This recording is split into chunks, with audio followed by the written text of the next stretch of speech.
Day, everybody. Welcome to the Sean O'Connell Show on ESPN 700, 92.1 FM. Happy to be with you. That is always the case when we have a chance. Sincerely hope that everybody enjoyed the long weekend. Summer is upon us. Memorial Day, I don't pay attention to the solstices or whatever. Memorial Day is the official beginning of summer, right? Labor Day is then the official end of summer. Is that what we agree on? James Peterson behind the glass producing on the show today? Absolutely. Yeah. I have a theory. Okay. And I've stolen it from my wife. Shout out to the wife who's home because the school year's over. Okay. And is it over? It's not. It's over for her. Okay. Davis School District is done. All right. Shout out to Davis School District. Yeah. All you kids now just enjoy your summer. Yeah. Water balloons. Davis Slurpees. School District moved to the schedule that I grew up with, which is we got out before Memorial Day. We started mid-August, and I think that's how it is. Washington County, Iron County School District down in southern Utah. All right. Anyway, so they're out of school. So shout out to her. She obviously, for our listeners, we made it public here on the show. She is expecting our first child, and it's coming up, James. Yes, it's about a month away.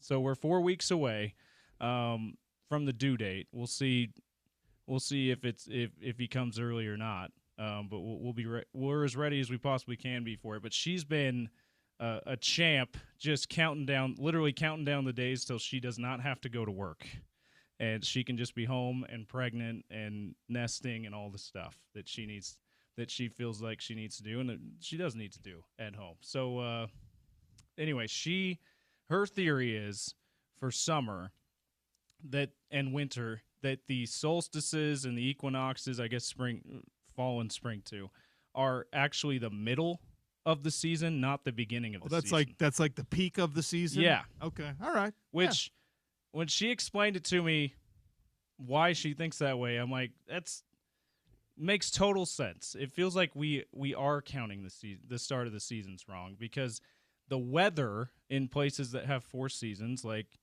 we usually do here in northern Utah, the weather turns into that season's typical weather well before the solstice and the equinox comes. That's fair. Then it continues well after, obviously, the solstice and equinox go by. So it does feel like it's the middle of the season. So that's I've co-opted her theory that we've been counting that wrong. So I agree with you. That's a long way of saying I agree with you. Memorial Day, start of summer, Labor Day, about the end of summer. Yeah. All right. Fair. We're here. We are here. We're happy to be here. Summertime is glorious and magnificent, and I hope you enjoy it. I hope you have special plans. I hope that we are included in those plans. Gordy Chiesa is going to join us on the show today. Tom Callahan as well. The NBA draft is about a month away. The NHL draft is about a month away. We've got Eastern and Western Conference Finals. Those series are shaping up pretty interestingly in basketball and in hockey, so we'll get to all that today. Look, I hate that this is part of the stuff we have to do, playing catch up on some big time stories. The NCAA rapidly moving towards an even further expanded college football playoff is interesting, and I think an eventuality. Also, the decision after 1 year, one experiment, a single season experiment of the old model, is indicative of a couple of things. That whatever you like or don't like about college sports right now, you probably shouldn't get too comfortable with what you do like. You probably shouldn't get too bothered about the things you don't like, because the landscape is shifting so rapidly. It's like when you ever gone out to the sand dunes? You ever gone out to like the desert, and you think, all right, I'm going to use that as a landmark. That dune right there with the weird little curly Q, that's going to be the landmark. When I come back this way, I'll know I need to turn left or I need to turn right based on seeing that. It's a terrible idea. Yeah.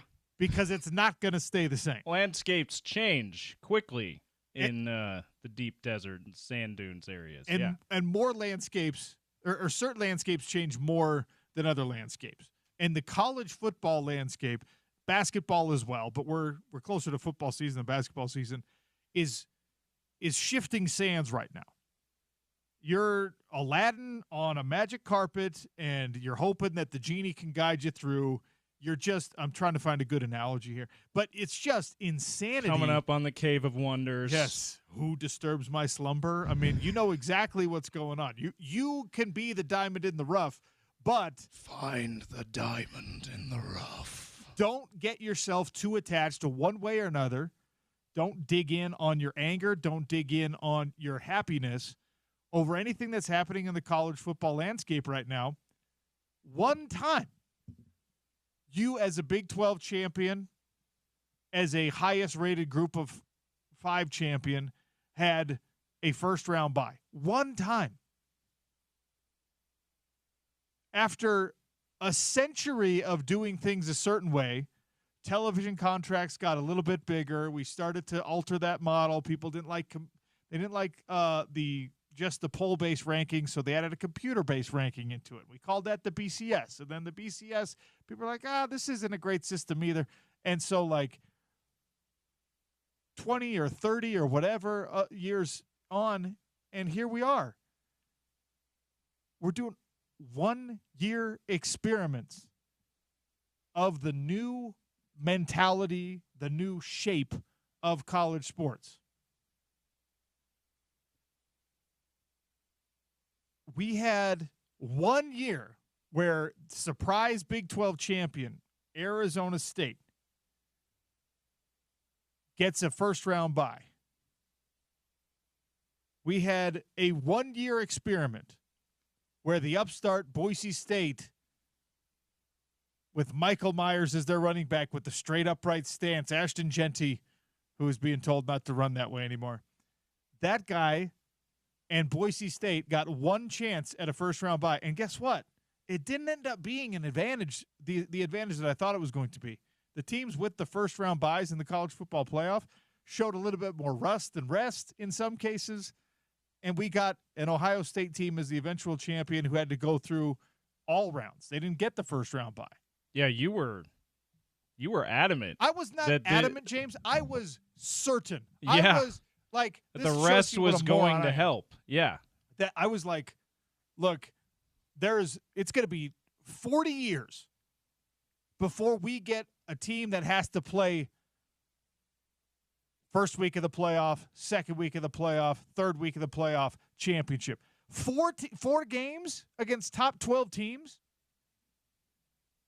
And I think, and my theory as to what mitigated that for teams like Ohio State, Notre Dame, both of the national championship game participants, neither of them got the first round bye. Yeah. Notre Dame obviously could not get a first round bye. Right. Now they are eligible for one under the new system going forward. But I think it was the fact that the first 2 rounds, there was 9, 10, 11 days of rest in between. I think that made it feel – I think the teams probably felt like, even though it is basically every week, it felt like every couple of weeks in between games. I think it might have felt that way for the teams that had to play every game, didn't get that first bye week. And then you get through the semifinals in the case of Notre Dame and Ohio State, you had another 10-day break. So even though it's not the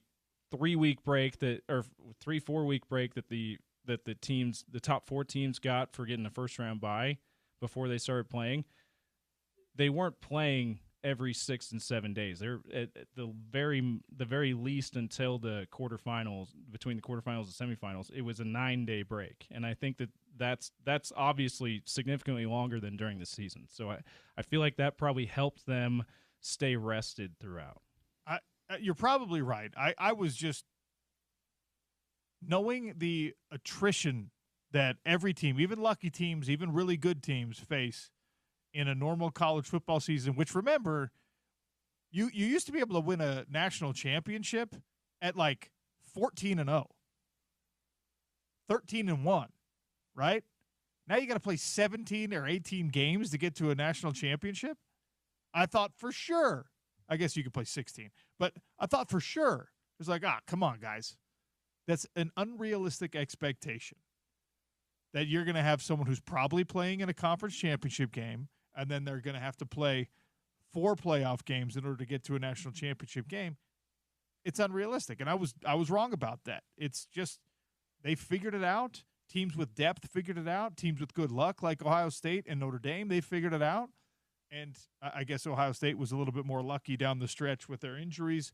But, the word skill, OC. There's no luck involved. There's no shame in making sure that your team is healthy or having the benefit of a healthy team. There's no shame in it. By the way, I forgot that when you threw to me today, I was gonna give you the silent treatment because I didn't want you to feel like you had to leave the room before I was done talking. What do you mean? I heard you and Olivia going off on how I can be too long-winded on Wednesday, OC. I hear everything around here. James. I'm just messing. Olivia needed to be brought into the fold with some friendly ribbing one way or another. That's what we do here. Oh, right. Okay. If you can't handle it, then for the next 2 hours and 48 minutes, you're just going to have to deal with it. And then after that, you can make the policy change because you're boss again. All right? That's true. I do need to respect your time as boss for the next 2 hours and 48 minutes. And I will out of respect for you as the boss here. Okay, all right. No, very, very good ribbing on Wednesday. I listened back to it and went, that's so good. It is good, and it is more a testament of the fact that you actually flesh out your points than just like throwing things against the wall and letting them stick. But in any case, I don't want to get too far afield. I don't want to get too distracted here. The college football world has changed like to an unrecognizable level in the last 4 or 5 seasons. And the playoff, which is the culmination of the season, all right? The playoff is arguably as significant of a change as anything else that can be changed in college football. We know that in practicality, the NIL and transfer rules are going to be the real determinant of how college football continues. The House versus NCAA settlement and whatever rules come out of that, or safeguards come out of that, or financial mechanisms that come out of that, that eventually is going to be the actual tool that sculpts the future of college football. But this playoff format is the biggest decision that the decision makers, without any help from courts, can actually make. In my opinion, that it is the culmination of your season. The process by which you crown a champion is, in a lot of ways, and in every sport, massively important to what people think of your sport, to the credibility of your sport, all of that stuff. And we have now crumpled up and tossed in the trash 2 formats in 2 seasons. Now you're going to go to a straight seeding method. It probably sounds, by the way, like I'm mad about this. It's more just a fascinating observation to me. And there's some things that you could take. There's some encouragement that can be taken from this, especially if you're a Utah football fan.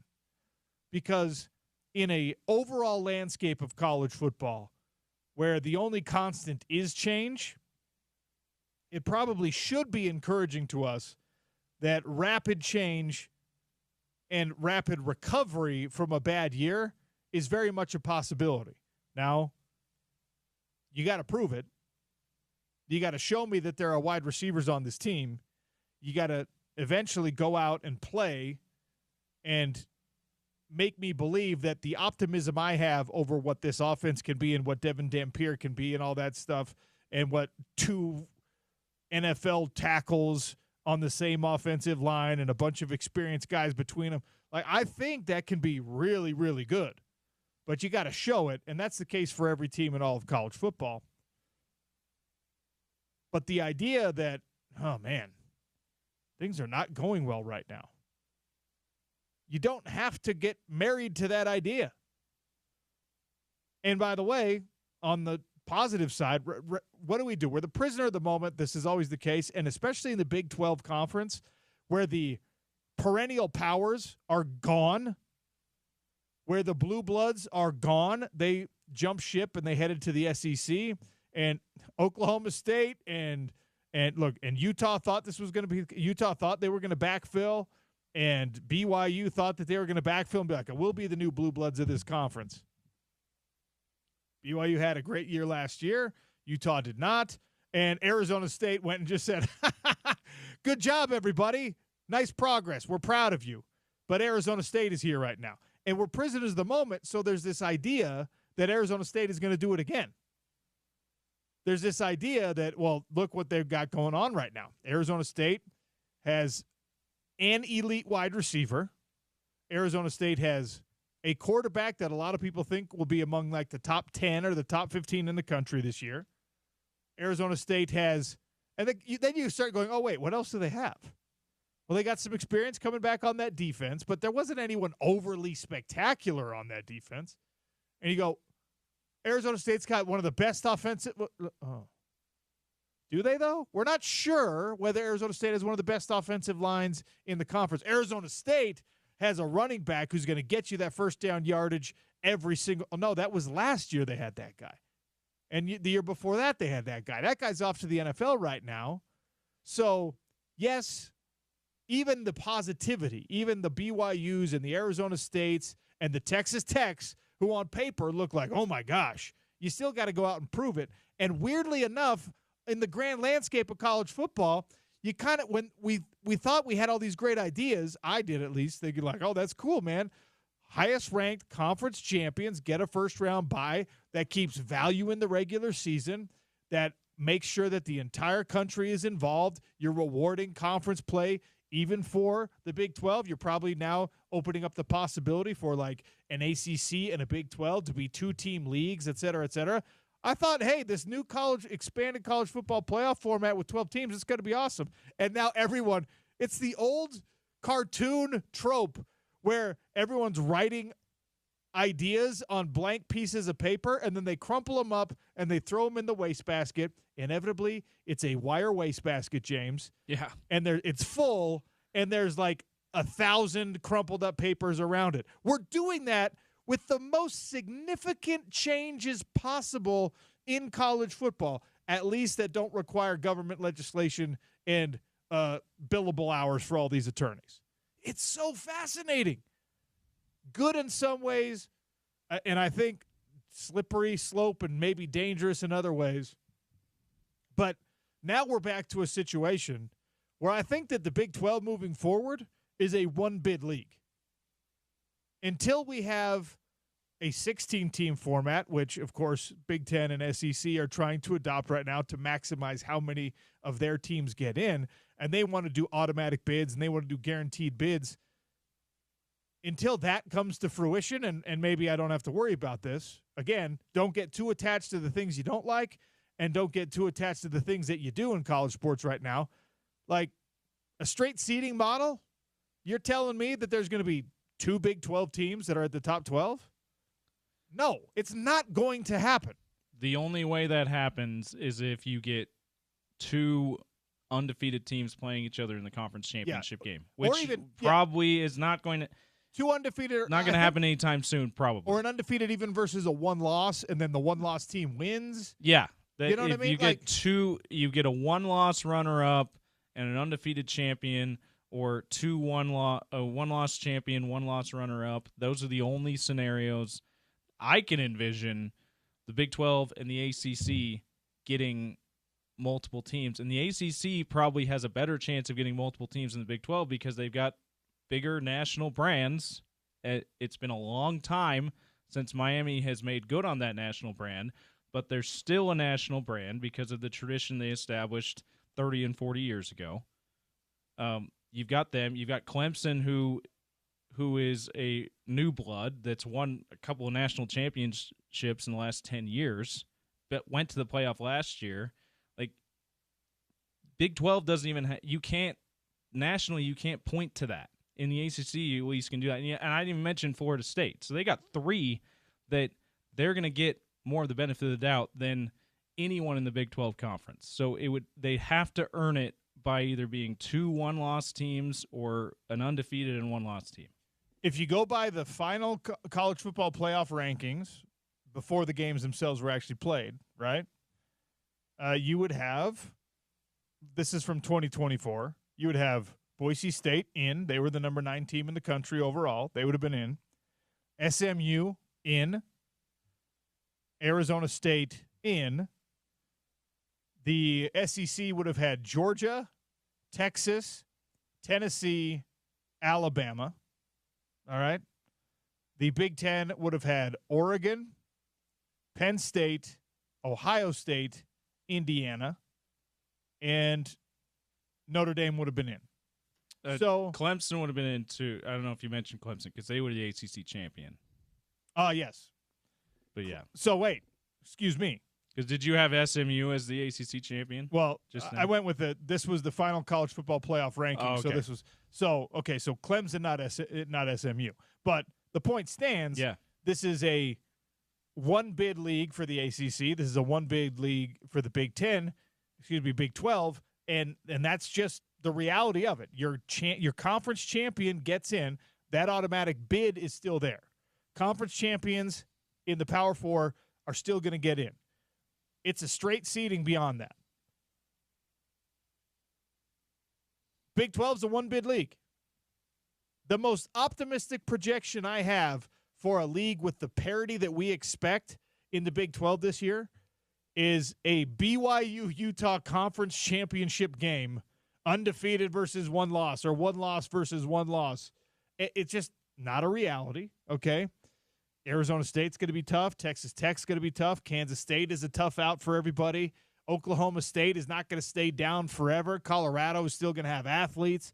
I mean, this and you're going to have at least 1 or 2 surprise teams. 100%. Beyond those that you just mentioned that are going to be like, oh, surprise, we're better than Kansas State this year. We're better than Iowa State. We're better than Utah. All season long. Oregon was a juggernaut. Oregon was dominant. Oregon was scary. And even the mighty Ducks, see what I did there? Ah. Even the mighty Ducks ended up falling in the college football playoff because it would have been better. I'm a believer in this. It would have been better for Oregon to lose in like week 10. They still would have played in the Big Ten championship game. They still probably would have won that game, and then they would have made it into the playoff. They would have had the first round bye, but they would have gotten the monkey off their back of not being an undefeated team. Yeah, you're probably right about that. And honestly, you might have wanted to lose to not get the first round bye. And of course, well, yeah, it turns out that is useless. Well, yeah, of course, you might have not. In hindsight, if you're Oregon, as long as the first round game wouldn't have been a home game, of course, but it would have been. But you almost would have wanted to lose before the New Year's Six bowl game if you knew that you were going to get blown out the way they did, by Ohio State in the Rose Bowl. Of course, you don't know that going in, and you wouldn't have wanted to lose. So my argument's probably useless because you wouldn't have wanted to lose because Oregon would have been at home if they didn't have that first round bye. But anyway. Texter 1624 877-353-0700 anytime you want to weigh in, by the way. Says a team that is truly good does not need home field advantage. I'm sure it helps, but it doesn't need it. When you're talking about teams that are in the college football playoff, the margin between most of those teams is not very big. And by the way, I mean even Boise State. I certainly mean Arizona State. SMU too. They got blown out in the first round, but still, that's not indicative of how good that team was. Like a lot of these teams, I mean, not all of these teams that make it to the college football playoff, they're really dang good teams. It doesn't mean they're going to have a dang good day. Doesn't mean they're going to be 100% healthy when they get to that point. But they're really, really good teams. I'm not sure that I agree with the assertion that home field advantage doesn't matter, because you're going to get a bunch of these matchups where, all things being equal, you need that little bit of a boost. The first year experiment and only year experiment of the model we had last year didn't give us enough of a sample size to make any claims one way or another about how much that first round bye mattered, how much home field advantage mattered. We've already trashed it. We have no empirical results. Are they did I miss an update? Are they doing away with the first round home games too then, or are they No. just the first round? Just the first round, the conference champions getting the top highest four. rated, yeah, okay. The highest rated conference champions being the top four. Arizona State would have been playing Oregon in the first round. Yeah.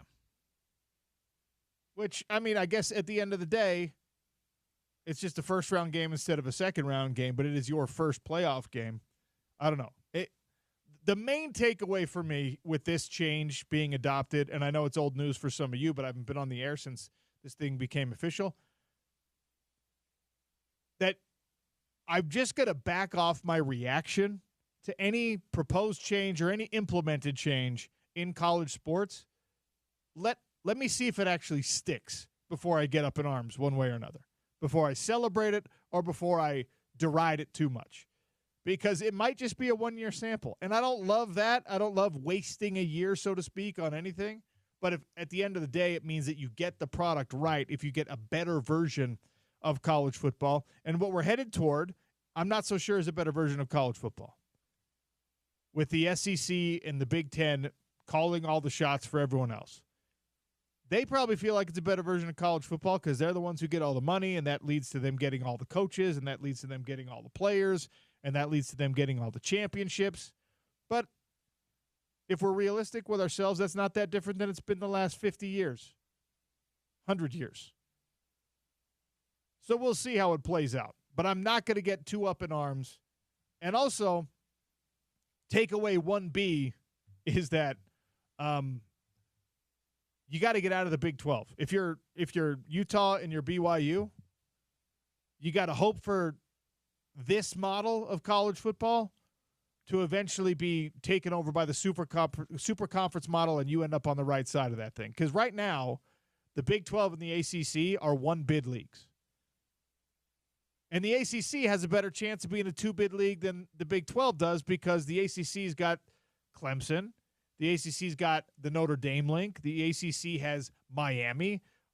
There are no conscious or subconscious biases that favor Kansas State, Utah, BYU, Oklahoma State over any of the teams that I just mentioned.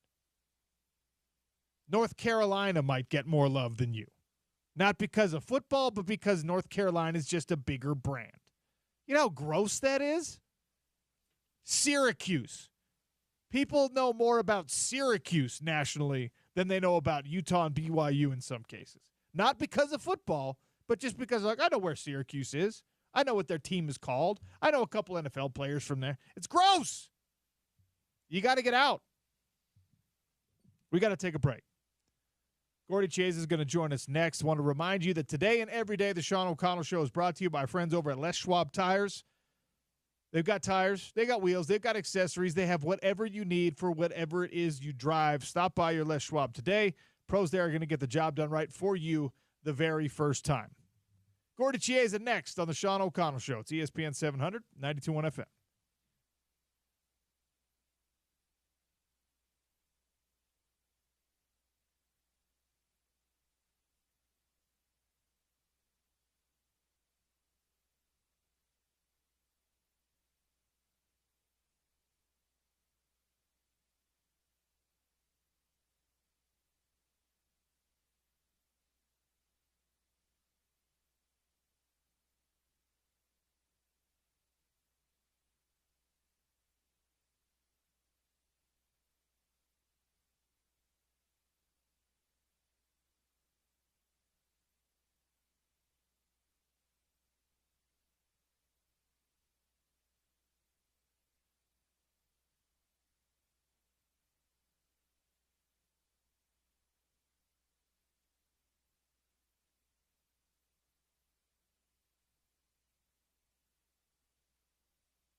SGA against Gobert.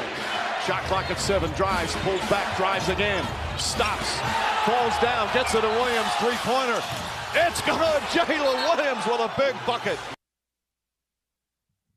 Fourth quarter 3, Game 4 win for the Oklahoma City Thunder last night in Minnesota. That sound courtesy of ESPN. Mike Breen on the call. Jalen Williams finished with 34 points. 3-1 lead in that series for the Thunder. Game 5 of the Western Conference Finals is tomorrow night. Eastern Conference Finals continues with Game 4 tonight. Pacers host the Knicks. Tip-off is at 6. You can hear it on 103.9, 98.3, part of our ESPN radio network. Gordy Chiesa, our resident NBA guru, joins us to digest these NBA playoffs. Gordy, welcome back. How are you? Sean, I'm doing fine. Thank you. So your reaction to a 3-1 lead by the Oklahoma City Thunder, is this salvageable for Minnesota at this point? No, it's very unlikely that the Thunder, they showed their courage. Let's not forget, they lost game 3 by 42 points, and then they won a tough game on the road, 128-126, in a really hellacious battle. Now, the reason why they won, because they're besides being ultra-talented, they're really tremendous defensively.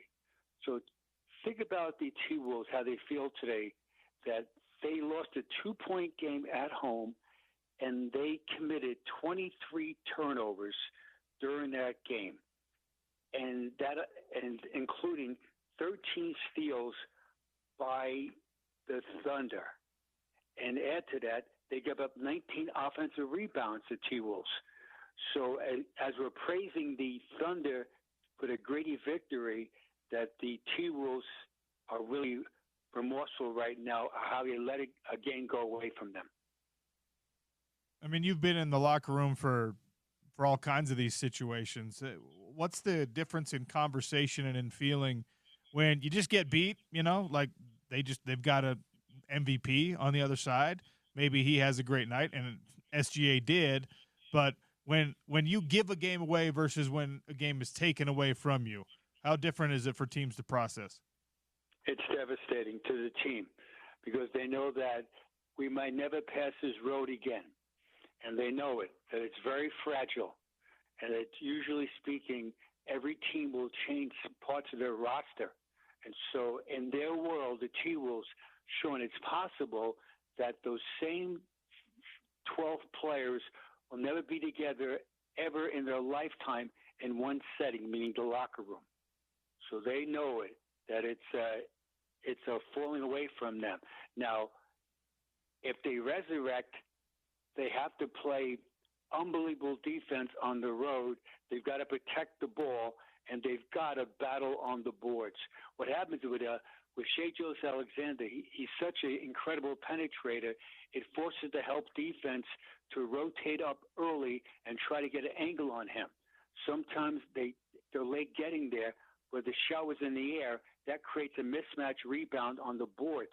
And unfortunately, is that the T-Wolves are very passive rebounding in a mismatch situation. And that's why you saw Chet Holmgren get so many rebounds in the game, and all the other guys, Lou Dortmund's people and Jalen Williams, how they crashed the boards. And that's the margin of error. So now it's 3-1. They go home to Oklahoma City. And now the Thunder, here's just arithmetic, is that they're up 3-1. The last time they advanced to the NBA Finals, Sean, was 13 years ago, back in 2012, where they lost to the Heat 4-1. And the coach was Scott Brooks, and the headliners were Kevin Durant, Russell Westbrook, James Harden, and Serge Ibaka. That's how hard it is to win a championship. How do you coach Anthony Edwards right now? 41 minutes. He finished with 16 points. He had an inefficient night. He was terrible beyond the arc. And, you know, he's supposed to be your best player. And now his teammates picked up the slack. But when you're talking about a guy who many think is the next face of the league, and when you're talking about a guy who's supposed to be the best guy, the best player on the team, and he gives you a performance like that at home in a really, really crucial juncture in a Western Conference final, how do you coach him? Well, you coach him and try to explain to him that he over dribbles, and that's in the top of the circle. And that's the worst place to over-dribble is top of the circle because you're staring right at the defense that's looking at you. So they can load at the elbows. And so a lot of his shots that he's missing is because the defense is in help position early. If I was counseling him, is that I'd be more aggressive, but on the second side. I wouldn't waste him on the first side. I'd swing past to the second side and try to get him, just like in the NFL, get the people in space where they can operate, make a quick decision move. And that in a closeout game, meaning tomorrow night, he's got to be unbelievable assertive. You just can't score 16 points. Even though he had 6 assists, he had those 5 turnovers, which are part of the 23, but it's when he got them. So if I was coaching him, second side of the floor scoring and take off early. Gordy Chiez is my guest here on the Sean O'Connell Show, talking all things NBA playoffs. Western Conference Finals are 3-1 OKC with the series lead, looking very much like they are perhaps the best team in the entire NBA and haven't really lost a step. SGA, nearly a triple-double, nearly a 40-point triple-double. What can you say about his performance? Well, he's so versatile, is that he's really a tremendous defensive player. He can steal the ball, and also he causes havoc as far as how he stunts at the dribbler and gets back in coverage. So these are all little things. We talked about, you and I, many times the last month or so in the playoffs, that your star players in the fourth quarter have to be two-way standouts. I just described Shai Gilgeous-Alexander, Jalen Williams, and Chet Holmgren. They're big three, and the roster's really smart how they constructed it. All three of those guys play defense, and that's part of the reason why that they won 68 regular season games and will advance to the NBA Finals very soon. And the Finals, for the listeners right now, is on Thursday, June 5th. So just say for the narrative, if the Thunder knock out the T-Wolves, there'll be a rest period. And they had a great debate, Sean, will be, is it better to rest or to play right away? So let's talk about the Eastern Well, actually, first, do you like to rest or to play right away when you're this deep in the playoff? Play right away. Yeah, you rest in the summertime when you go to the beach. NBA players are so used to habits where the most ever in the NBA, you might have 2 days before you play. But in the playoffs, it's already May, early June. You want to go almost every other day if you can. Now, TV partners, I agree. They want the most games on Saturday and Sunday. So you adjust that. So if you're a player, you want to stay in rhythm, and the Thunder have rhythm going. So you don't want to rest. You want to play. All right, let's talk about the Eastern Conference Final here. Does this game must win is overused, but does this game determine whether or not the Knicks stay alive in the series and have a chance to win it? Yes, very much, and they show their courage, the Knicks. So they lost 2 heartbreaking games in New York City. They're down 2-0, and then they fought back in game 3 in a 106-100 victory. It's how they did it. And Anthony Davis had a performance that was one for the ages, where he scored 20 points in the fourth quarter, equal the scoring of the whole Pacer team. And he was the one that got the Knicks. He rescued them, but also the unbelievable defense of the Knicks. So tonight's game, from the Knickerbockers' point of view, they've got to have the same performance. Yeah, it's a must-win. You don't be down 3-1 because the Pacers are a good team. Now, the Pacers, in their point of view, they let it slip away. That in that fourth quarter, Knicks defense took over. However, the Pacers were being forced out away from the basket versus back cutting to get the defense, make them have to react to you. So it's all one-sided where the Knicks defense took over that quarter versus the Pacers go into some sort of cutting action, reverse cutting, back cutting to loosen up the defense to allow Halliburton, those guys, and Pascal Siakam be able to shoot and score in space. So in playoff basketball, the defense is so fierce that you've got to move the ball and move bodies so your star players in that fourth quarter can get the ball somewhat in rhythm, but more importantly in space.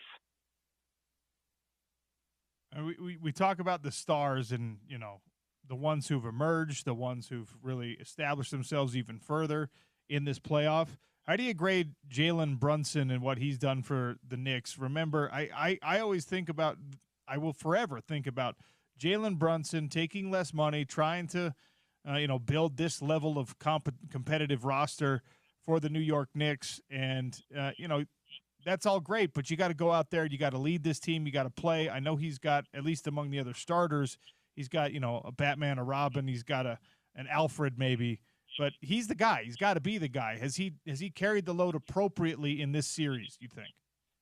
Yes, he has. Very much, yeah. He was in foul trouble early, and you saw the camera shot of him. He was cheering for his teammates, and that tells us that he's serious about winning, and also he respects his teammates.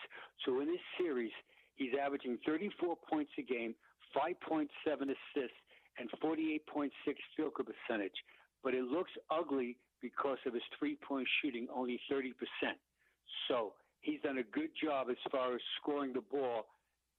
Remember, the Knickerbockers are really, in both those losses, were just one or two plays away from winning. The Pacers won. So now the Pacers are up 2-1. Knicks counter-punched that.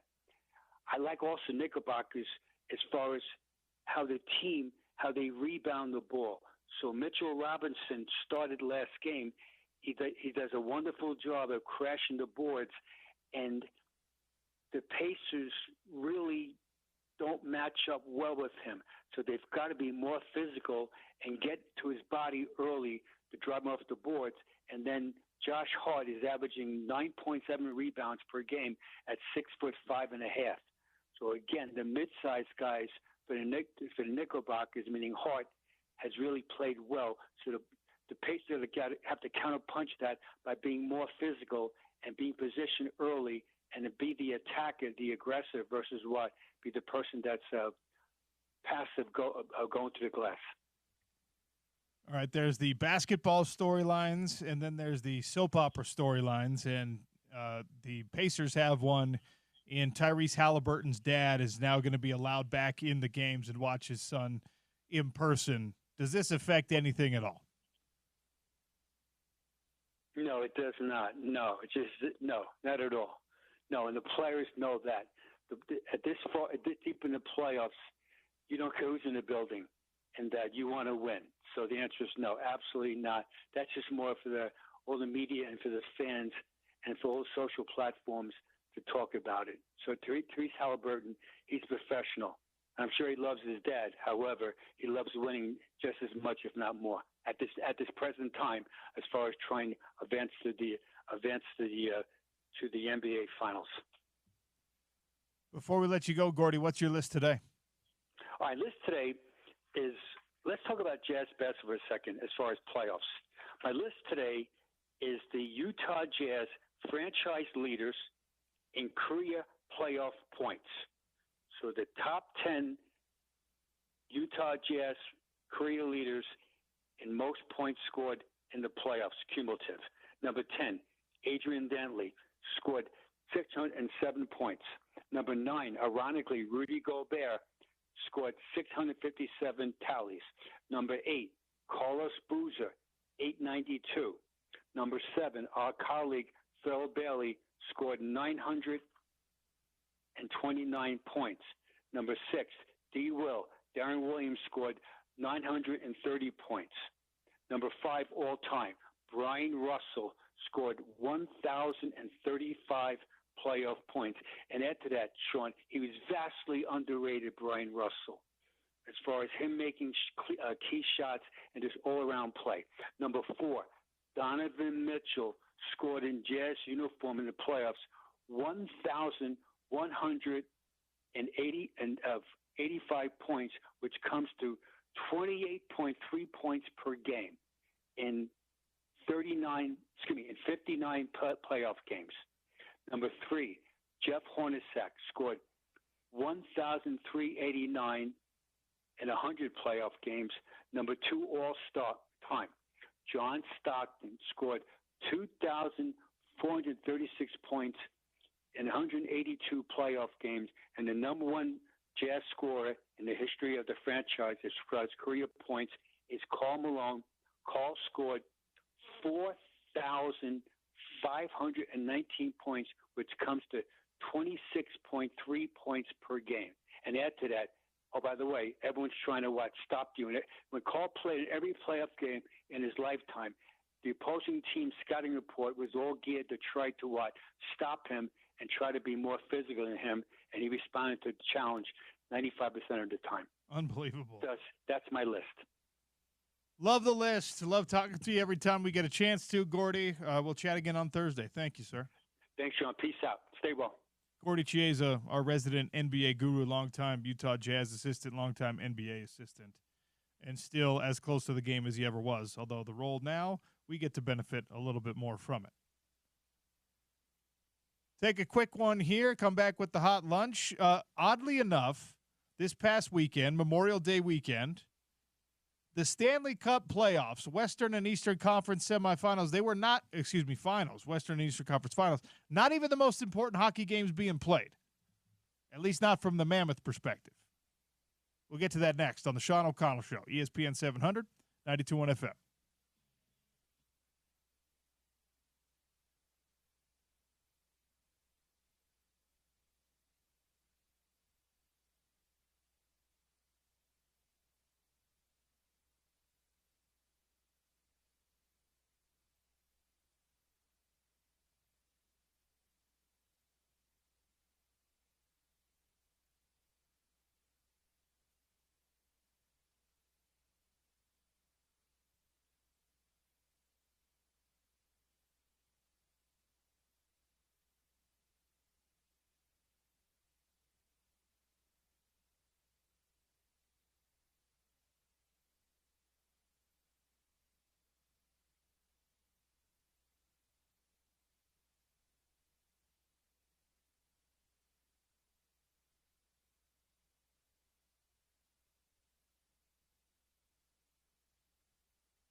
If you don't get a chance to listen to the whole show live, we've got ESPN700sports.com with an on-demand section. Same is true on the app.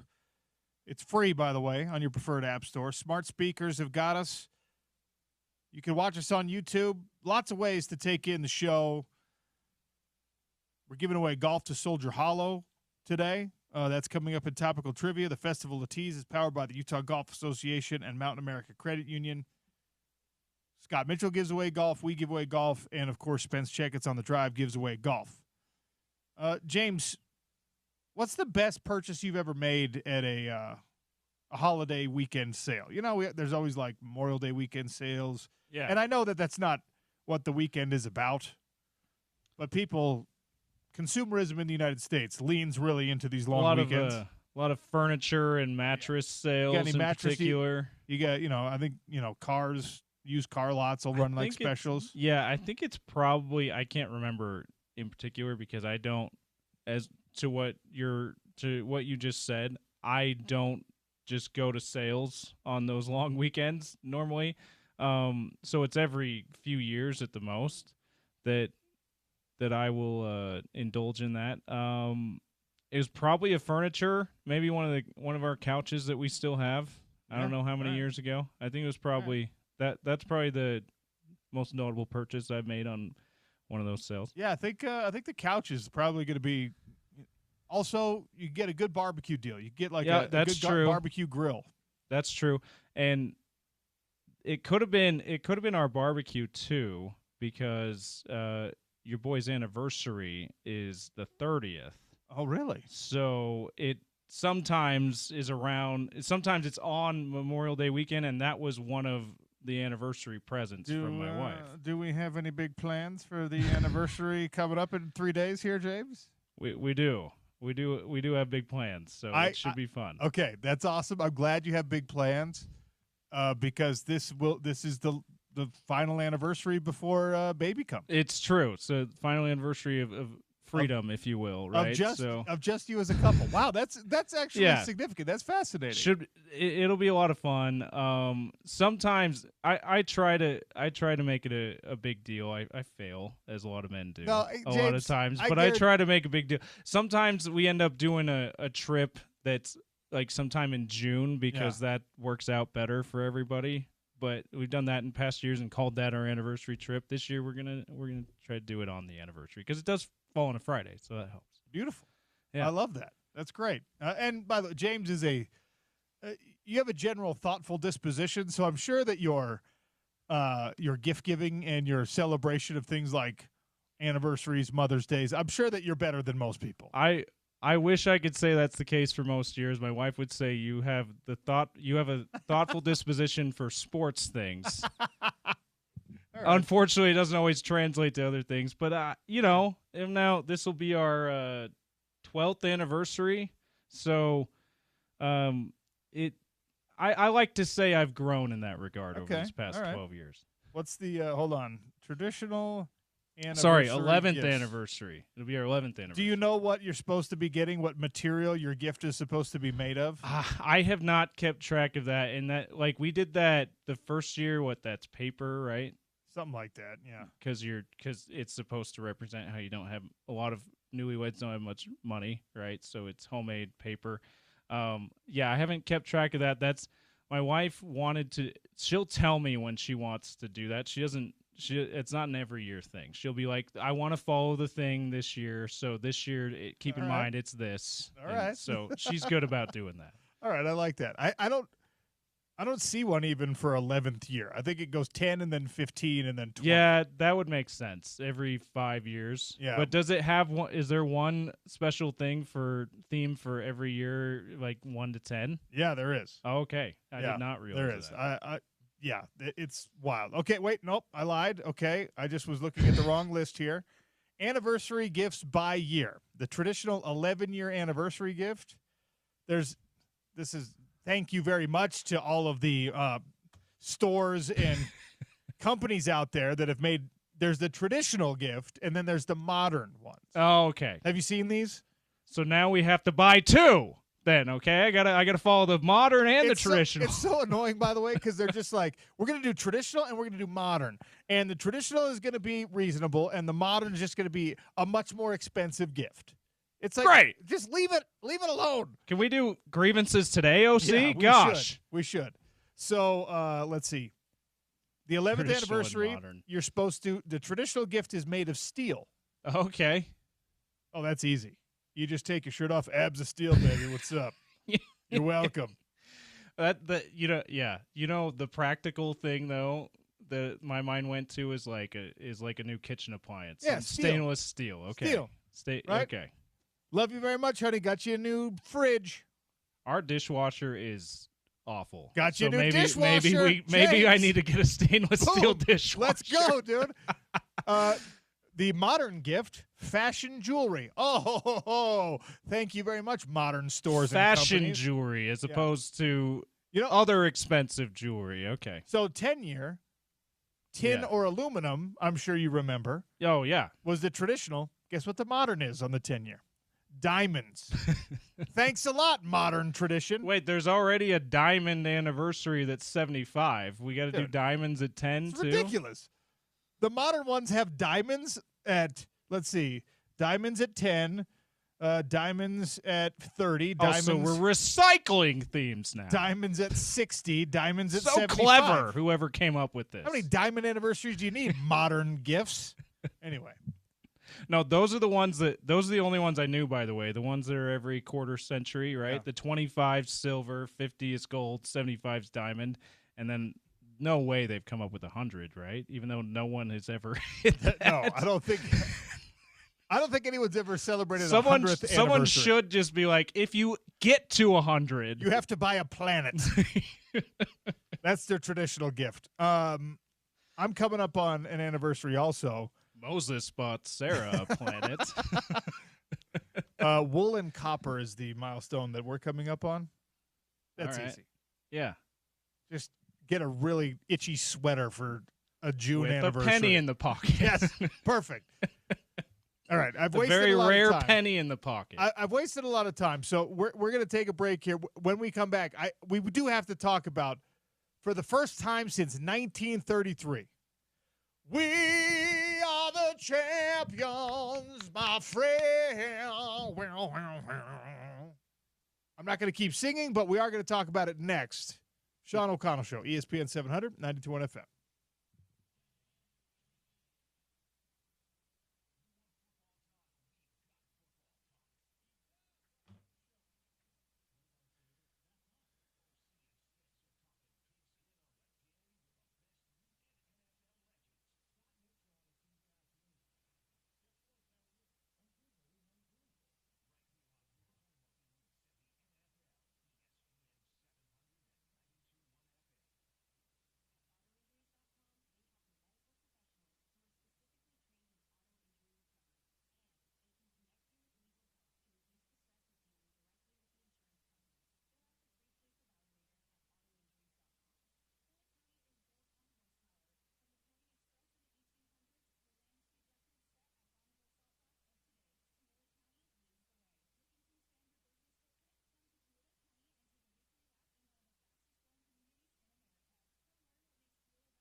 An appropriate song bringing us back in as we celebrate a Team USA World Championship, baby.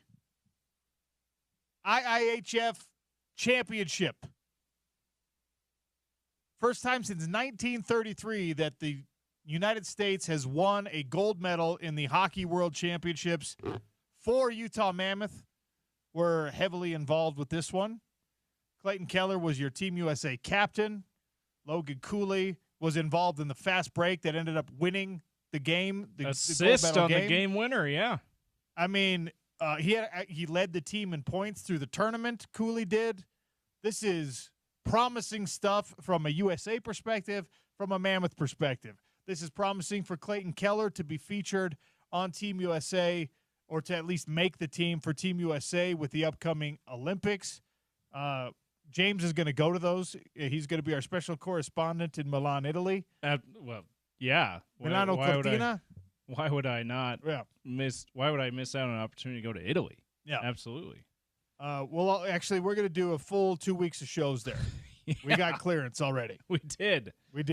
James is the boss. So, yeah, I mean, look, you got to go. You got to go cover, especially because there's probably Clayton Keller is going to be on that roster. And, Logan Cooley might be an alternate or something like that. You don't think Gunther? You don't think Clayton will get snubbed like Four Nations? No, I don't think he will. You think he gets in? So this is an important. I think he should. He should get in. There was conversation about him making the Four Nations team, and then they had a roster spot because of an injury, but positionally, you brought in a defenseman instead, so he wasn't going to make. But look, he's there.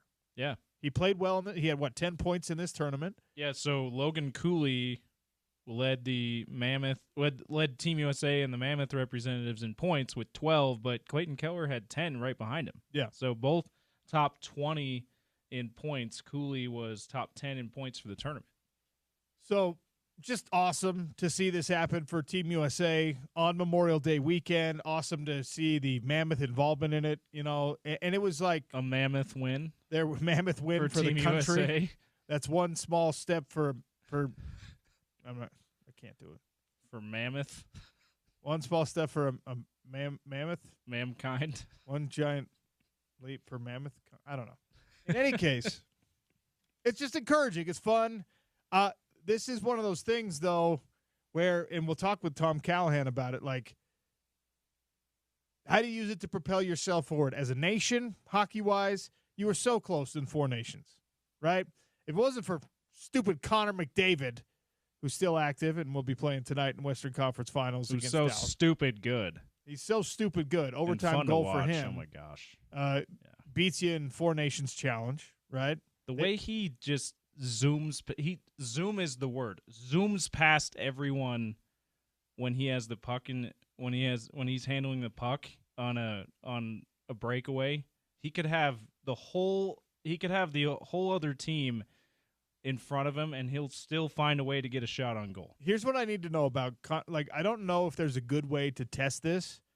You know how they've done research on elite athletes in certain sports, right? Michael Phelps famously, they were like, Michael Phelps, it has a physiology that doesn't make sense for a human being that makes him such a great swimmer.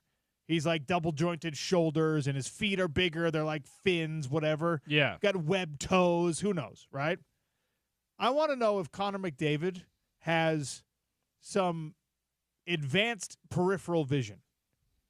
I want to know if Connor McDavid can see behind him and to the side, if his field of vision, not just his understanding of hockey and of the ice and of the angles, I want to know if his actual vision is better. If you put him in a room and you tested how far you can be to the side or behind him and actually have him still perceive your movement, because I swear he's got some preternatural sense of awareness of where not only he is, but where other people are on the ice. It's crazy. It's because I relate most things back to basketball, OC. It's like the great point guards. It's like Stockton here. The way that he and Magic and Steve Nash, who was more in my era of watching NBA basketball, it felt like he could see behind him. And he made passes like that. That's the way it really is the way Connor McDavid plays hockey. You know what? Maybe hold on. We need to check out and make sure there's no technological doping going on. And he's got the visor on his helmet. Does he have rear view mirrors installed that we're not aware of? He's got a camera feed that's pointed so he can. It's kind of like those Google glasses. Yeah. We don't know that that's not the case. Those Meta glasses. Is he stealing bananas from the Kardashians' wall too? What is that? The Meta commercial. In any case, Team USA winning their first world championship in hockey since 1933. I'm not going to sit here and sell you a bill of goods that this carries momentum into the 2026 Winter Olympics, or even that it really builds momentum into the upcoming NHL season for the Mammoth players. But there is a significant impact when you're talking about just confidence, just knowing that you belong there, and just knowing that you are either this close or now you finally got over the hump and you're ready to do it. You're ready to compete. I'm not promising you an Olympic gold medal. This world championship, while it comes with hardware, it's not as prestigious. I think we could make a case that the Four Nations would have been a bigger deal because there were so many people watching it. Honestly, they could have timed this better and not had it go up against Stanley Cup playoffs, this World Championship tournament. Although then it probably changes the roster makeup and maybe you don't have 4 Mammoth on it. So yeah, it's probably – I'm sure they've made that consideration, and I know that guys across sports are very particular about their off-season routines. And if they're like a world tournament that's not the Olympics, I'm going to – like – I'll change my off-season routine for the Olympics. I'm not interested. I could see a lot of them saying I'm not interested in doing that for the IIHF Hockey World Championships, even though you're getting hardware there too. So that's probably why they're like, okay, fine, we'll do it in May when you're used to playing if you're in the playoffs anyway. And by the way, NHL players will be on the Olympic rosters again in Milano Cortina. Why did they take them off anyway, OC? Great question. Because I don't remember. The IOC is probably just like, we don't want people actually watching the Olympic hockey. Like, it's such good hockey, such an even bigger drama when you have truly the best players in the world playing. We don't want people paying attention, so don't let NHL players do it. And I didn't realize that because I don't lock into Olympic hockey near as much as I do Olympic basketball, for example. So I didn't realize it had been about 10 years since it's been 2 Olympic cycles, right? That they haven't had NHL players. This Four Nations was the first time that they call it best on best. Yes. Since they did away with NHL or pro players in the Olympics. And look what it did. That was the really fascinating thing. I know partially because it was an all-star format change and a sort of saving grace from an all-star format that in the NHL was not meaningful to fans, in the NBA has not been meaningful to fans, in pro football has never been meaningful, in baseball struggles to be meaningful. They found a way. The NHL was just like, let's do something, let's find the way to make this meaningful, and it's something that's going to be adopted and is going to be carried forward, right? And that's great. And the NBA is flirting with that proposition. Major League Baseball will be shortly behind, I bet. In the NFL, we've talked about our ideas for it. Maybe you could do like a state of origin, but the NFL players we actually have come on the show and propose that idea to them, Weddle and Schwartz and those guys, they're just like, nah, it still wouldn't. Guys just, like, that still sounds dumb. That sounds dumb still. Guys still don't care. Sorry. Which is fine. But Four Nations, best on best. That's what people want to see in sports. We want to see the best against the best. That's why the Stanley Cup playoffs are so much more fascinating, right? Because you boil it down, and what you have right now, by the way, Florida is just nasty. Shocked that Carolina was able to pull out a win last night in Florida, by the way. A gentleman's sweep is coming. But yes, I agree with you, but I was like, holy crap. I thought I had this written in pen that it'd be a sweep. I And think Carolina showed up big for one game. I'm with you. I don't see them being able to do that for more than one game. I think Florida took the foot off the gas pedal just a little bit, which is human nature, and I think that the Panthers look like they're on their way to back-to-back Stanley Cup. They really titles. do. There's a good number of people, because of how much stronger the Western Conference was in the NHL this year, how much more depth there was, and just it's hard not to fall in love with the way Connor McDavid and Leon Draisaitl play hockey too, because they're such good offensive players, right? Hard not to be enamored with that, and hard not to look at that and go, how could anyone beat a team with both those guys on there? A team, I'll tell you how, a team that knocks the snot out of those guys, and that's what Florida does, and can score pretty good on their own right. Like, Florida has shown that throughout these playoffs. They don't have anyone on the offensive side of things that's near as good as either of those two guys that Edmonton has, but as a team, they get 5-6 goals. They can get 5-6 goals in any given game.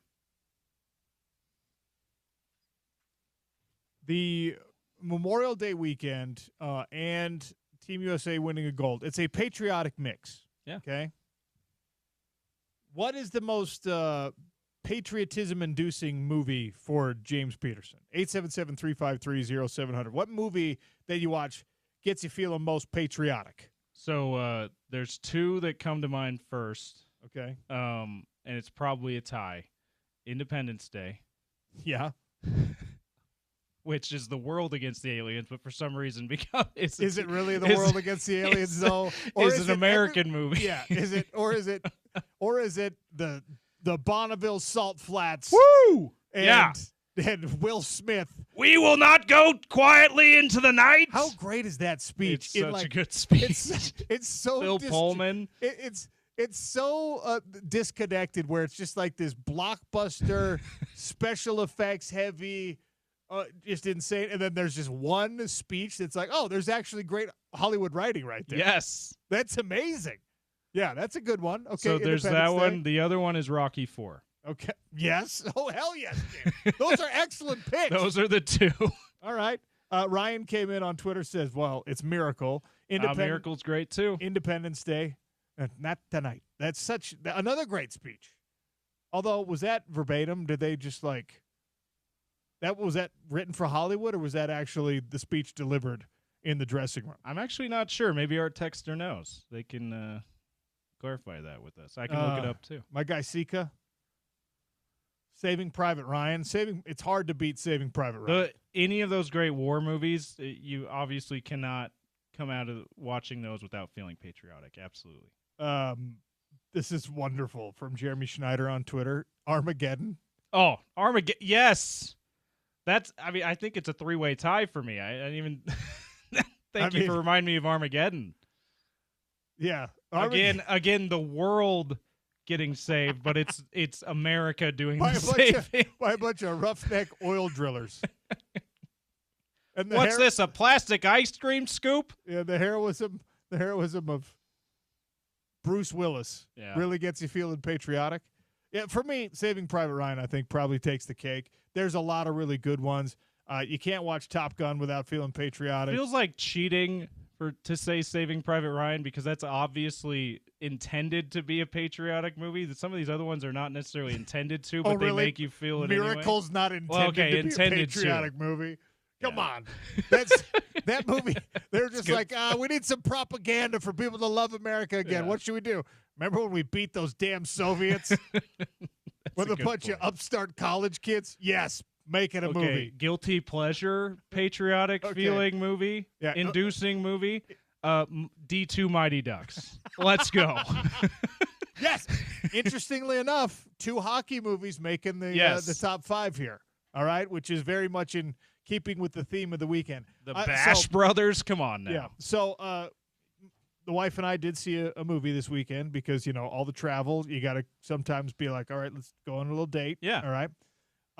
And look, I felt guilty at the end of the day that we didn't watch anything that was patriotism inducing. We watched that vampire movie, that Michael B. Jordan, Sinners. Oh, yeah, Sinners. Yeah. How'd you like that? It's a good movie. It's really unique. You're not into the horror, though. It's not scary enough to be a real horror movie. Okay, because the preview, the trailers make it look like it's a horror movie. It is kind of a horror movie, but it's more like it's too stylized for you to feel like it's a true horror movie, at least in my opinion. And look, vampires, we were talking about this on the drive home.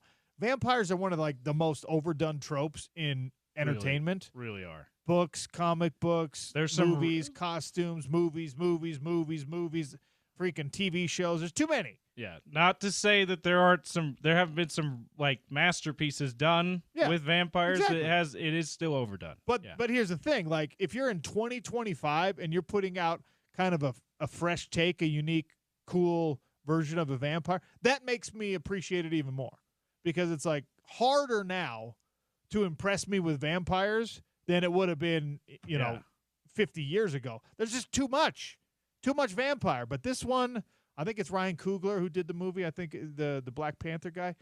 And my wife wanted to see it because there's two Michael B. Jordans in the movie, not just one. There's two. He plays twins. So just of course double. It's like a Twix. Absolutely. Left Michael B. Jordan, or right Michael B. Which one do you prefer? Yeah. So I thought it was cool, but then I was just like, man, we went to like a very like a scary-ish kind of campy sort of like Halloween movie on Memorial Day weekend. That's my bad. That's not. See, the wife and I, we did better with that. We saw the absolutely patriotic Thunderbolts movie, the new Marvel movie that's been out for about a month now. We finally went and saw it. It features mostly Russian heroes. True. Yes. So very patriotic. But they are fighting under the authorization of the great American government. Okay. OC. All right. There you go. So it's a patriotic movie. Okay. It pretty funny. I enjoyed Thunderbolts. It's obviously not as epic as the Avengers movies, but it was pretty funny and a good watch, I would say. My 4th of July movies, this coming in from 1624, are Independence Day and The Sandlot. Oh, Sandlot! Sandlot also, is so good. Sandlot makes you feel patriotic for less obvious reasons. It's just kids playing baseball in the summer. It has the great scene, America the Beautiful, 4th of July scene, obviously, but that's not the focal point of the movie. But that's also that's one of my favorite 4th of July movies to watch around the 4th of July. Absolutely. Every Memorial Day weekend, that's from 1624, wife and I watch Band of Brothers. Good golly. That's just Saving Private Ryan, like 12 hours long. You know, another one I just thought of that's in the military genre, The Great Escape. Also a great movie. Yes, that's one that I don't watch it every year around the 4th of July or Memorial Day, but it is very often during those patriotic holidays. How about The Patriot? What about the old Mel Gibson? Very young Heath Ledger. It's so good. R.I.P. I mean, you talk about, you want to get your American blood flowing for the summer, you see Mel Gibson stabbing the American flag through somebody's guts. It's probably like blaspheming the flag according to United States flag code, but that's all he had. Dude. That's all he had. Okay.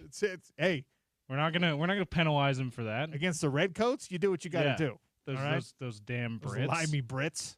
No, thank you. Who we still hate. No, we're 1664. A most patriotic movie is Ford versus Ferrari. 10 out of 10 movie. 10 out of 10 patriotism. I haven't seen it. Oh, you got to see Ford versus Ferrari. Wait, is that the Matt Damon one? That's Matt Damon, Christian Bale, the 24 Hours at Le Mans, Ford trying to beat Ferrari for the first time. Okay, all right. I got to watch it. It's so good. But I'm not sure I feel the same patriotism when I watch it, but it's a great movie. You don't like Fords? Well, I guess maybe I'm not as much of a car guy as people who do go, yeah, that's America right there. It's car racing. They're representing the United States, but there's other drivers representing the United States in the 24 Hours of Le Mans. I don't know. Yeah, the new F1 movie with Brad Pitt. You gonna watch that? Yeah, I think I'll see that. Yeah, it looks really good. Looks good. Brad Pitt's a good actor. Yeah. And your wife always wants to see those movies for some reason. Yeah, I don't know why. Weird.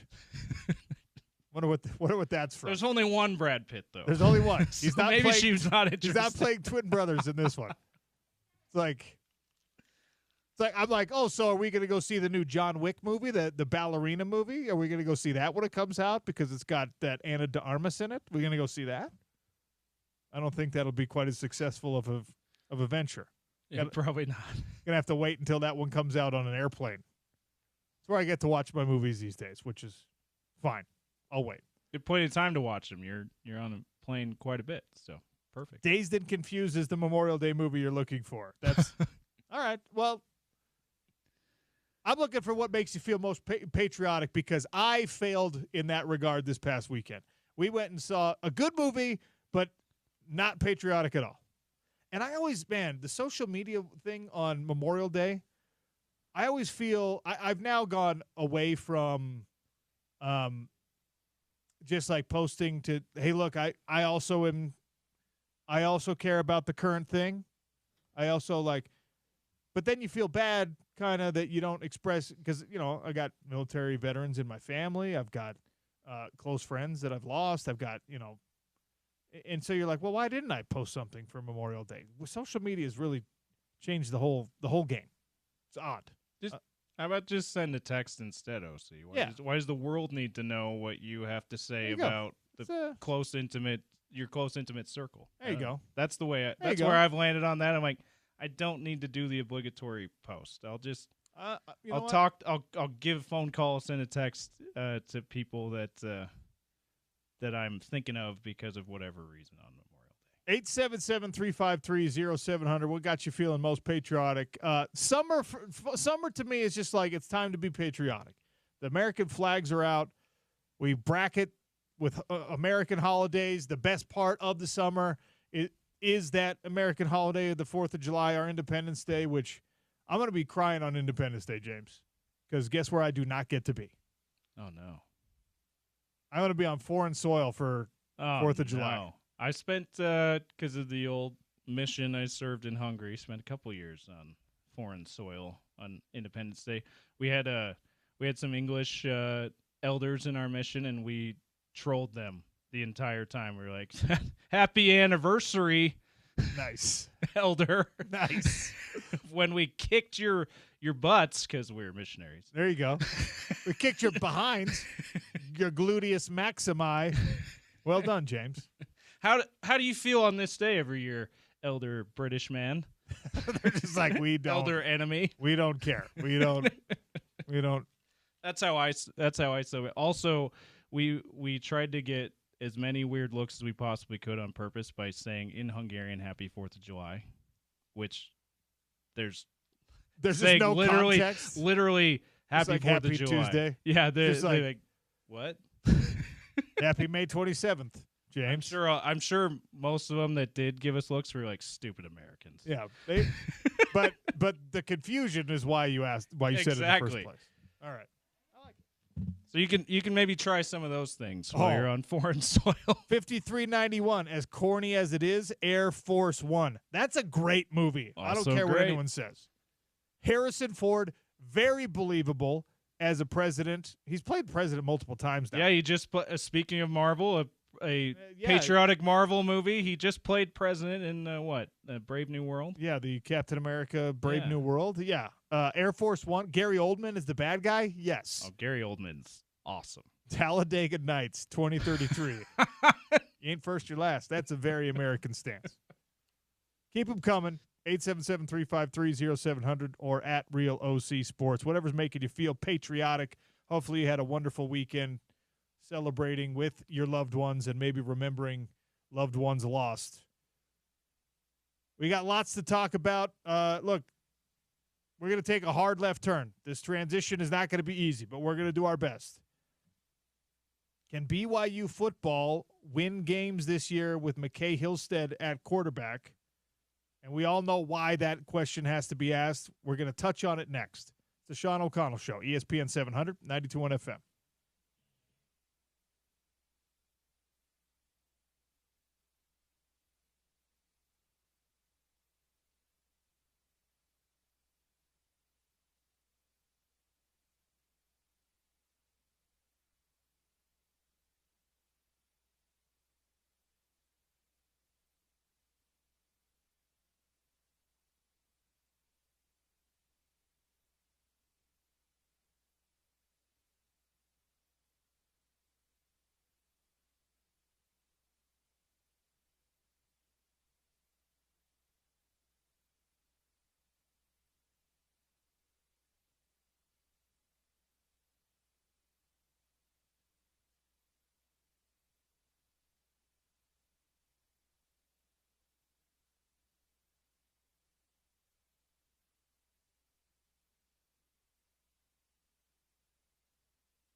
It's Brunson. That shot clock is low. Driving inside on Neesmith and got the teardrop to go down. Wow. Turner for the lead. Rebound flying inside. And a foul called, and down goes Hart. And that was another great rebound for Josh Hart. New York Knicks got the win over the Pacers. Clutch shot by Jalen Brunson and a rebound from Josh Hart sealing it. That was from Sunday's Game 3 in the Eastern Conference Final. That was courtesy of TNT Sports. Kevin Harlan, Stan Van Gundy are on the call. Game 4 tonight at 6. We'll have it on 103.9 and 98.3 ESPN The Fan. We are your home of the NBA playoffs and the Stanley Cup playoffs. That's in action with Western Conference Finals tonight. We'll get to that when we talk in about an hour with Tom Callahan, who's going to swing by. You before we make the hard turn. Sure. Your Knicks. How you feeling about your Knicks being able to tie the series tonight, OC? You know what? I'm not super confident. Yeah. Now look, back-to-back road wins for the Pacers. They fought hard. They made it happen. The Knicks had to make some mistakes. I think that this Pacers team, and more importantly, their coach, who is one of the best in the business, it acknowledges the importance of not letting this one slip away, because if you let this one slip away, you're hitting the reset button on the series. If you win this game, you are firmly in control, and the Knicks will almost guaranteed come unraveled. I mean, the numbers are against overcoming a 3-1 deficit, and this is not a team that has – this version of the Knicks has not been together long enough and established themselves long enough as that group that would overcome that, in my opinion. When all 7 or 8 of their rotation, their consistent rotation night to night, play heavy minutes, especially the starting 5. So if to have to overcome a 3-1 deficit while you're just dog tired because you've played heavy minutes throughout the regular season and throughout the intensity of the playoffs so far, feels even more insurmountable than just any other team facing a 3-1 deficit, like the T-Wolves, for example. You're going to end up with a Indiana OKC finals matchup, and we're going to get into that parity era. This is the parity era in the NBA, and of course, then you got to look at it through the Jazz lens and like, are you missing out on the parity era? Are you going to partake? Are you going to be able to partake at all of the parity era? Absolutely. All right. Not an easy way to transition to something that is still a developing story, and I want to do justice to it. I want to make sure that we speak respectfully, and I want to acknowledge off the top that the football side of this conversation is very insignificant to me. But this is a sports show. All right? BYU, and this news broke, I guess it was Wednesday. Yeah, Wednesday early afternoon. And then I was out for the Thursday and Friday for PFL stuff. And, you know, I had a chance to talk for 2 minutes with him during crosstalk with Spence. And I, like most of you, have dug as deep as I can go in the journalism world. And then, of course, in the rumor mill world, you see and hear other stuff as well. Jake Retzlaff has been accused of sexual assault. It is a very, very serious situation.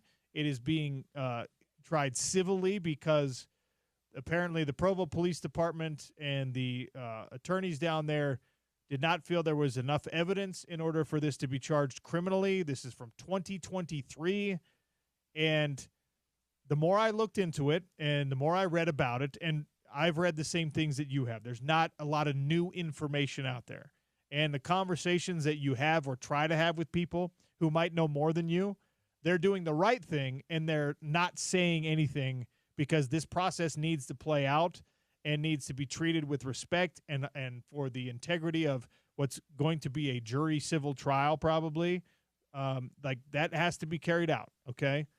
And in sports, whether it's BYU or it's the LA Lakers or it's whatever, you're supposed to give the same grace you give to everyone else, that innocent until proven guilty. With these types of allegations in particular, I have never been one to be probably fair or forgiving, because I went through my years as a young man, for many years, single young man who was in situations where the he said, she said dynamic could have come up.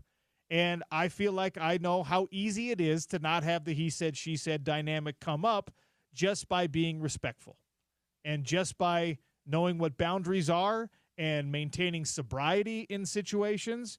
And so I'm not very forgiving on things like this. And I don't want that to color this conversation. All right? I was raised a certain way. I was raised by a very strong father and a very strong mother who made it clear that your responsibility as a young man is to make sure that everyone around you is safe in every situation and that there is no doubt. And the unfortunate reality here is that this is very much, no matter how much extra info you try to get here, it's a he said, she said. And we're going to get more information as I'm sure the civil trial progresses. But these allegations against Jake, against the Provo Police Department, are very, very, very serious and should be taken as such. Either way, somebody needs to go to jail here. And I know that's not what's going to happen in a civil trial, but if the allegations are true, the perpetrator deserves to be in jail. If the allegations are completely fabricated, made up to hurt somebody or to create some other kind of gain, the accuser needs to face serious consequences if there is no basis for these accusations. And that is how glaring the difference of this he said, she said is. This is very, very delicate and difficult for an institution to deal with, for a player to deal with, for a victim to deal with, for the families involved to deal with. I mean, this is awful. This is ugly. I hate that this has happened for everyone involved. And I don't know the truth any more than you know the truth. I don't have any better information than you have. I see what is available to us. And I hate to have to play this waiting game, but that's just where it's at. This is for BYU athletics. And again, this doesn't matter, okay? I realize that the truth coming out is what matters here. That the incident that did or did not happen, that's what matters, okay? That's a real human thing. That's your life and the consequences of an action or this maybe didn't happen. Like, that is far, far more important than the sports fallout. But the reality is we're a sports talk radio show, and the sports lens exists, and this is the starting quarterback of a top 10 preseason football team who, because this is BYU, is not going to get to play.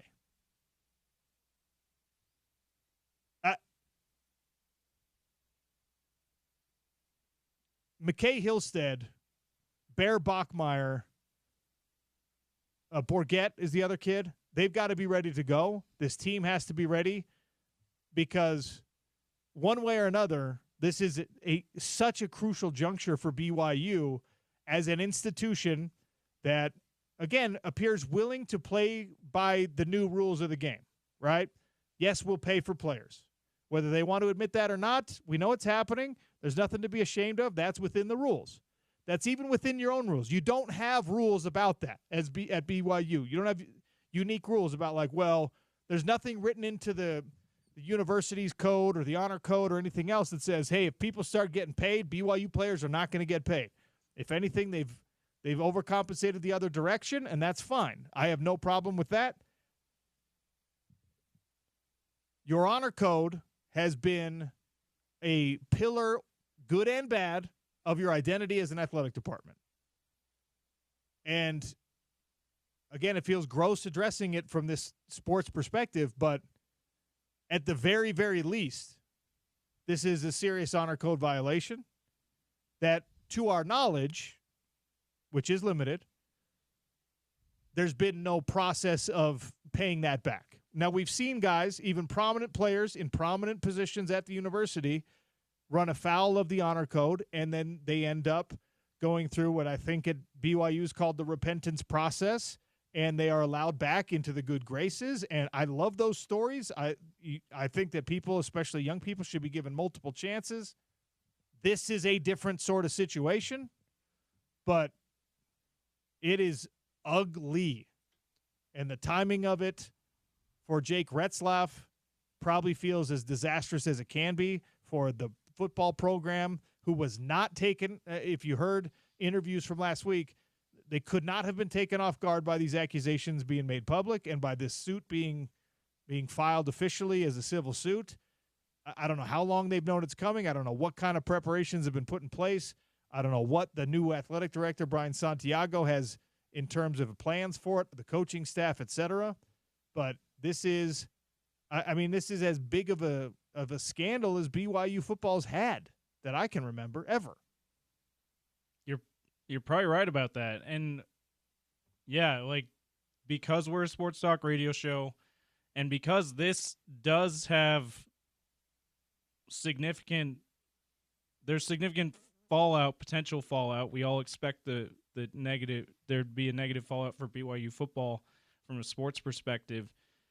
This angle has to be explored on our show and on our station. As much as other places, that's totally insignificant.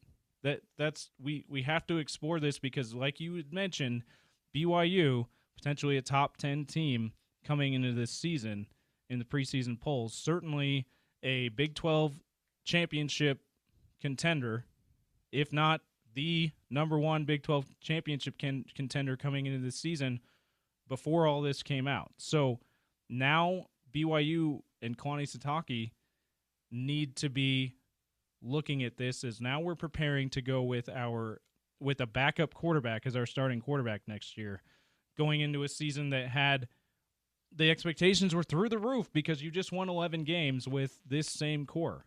And by the way, the fallout could be stronger, right? Because, again, how long has the team been aware that this situation was out there? How long, my assumption is, and again, it's an assumption, I don't have facts one way or another, but my belief is that at some point when this person, this alleged victim, approached the Provo police had to have had a discussion one way or another, whether immediately or through back channels or eventually. It's been 2 years almost, right? They've had a conversation with the coaching staff about this. The police, this is just the way it works, right? If you are a prominent member of a sports community and you're a police officer in that community, you have a relationship.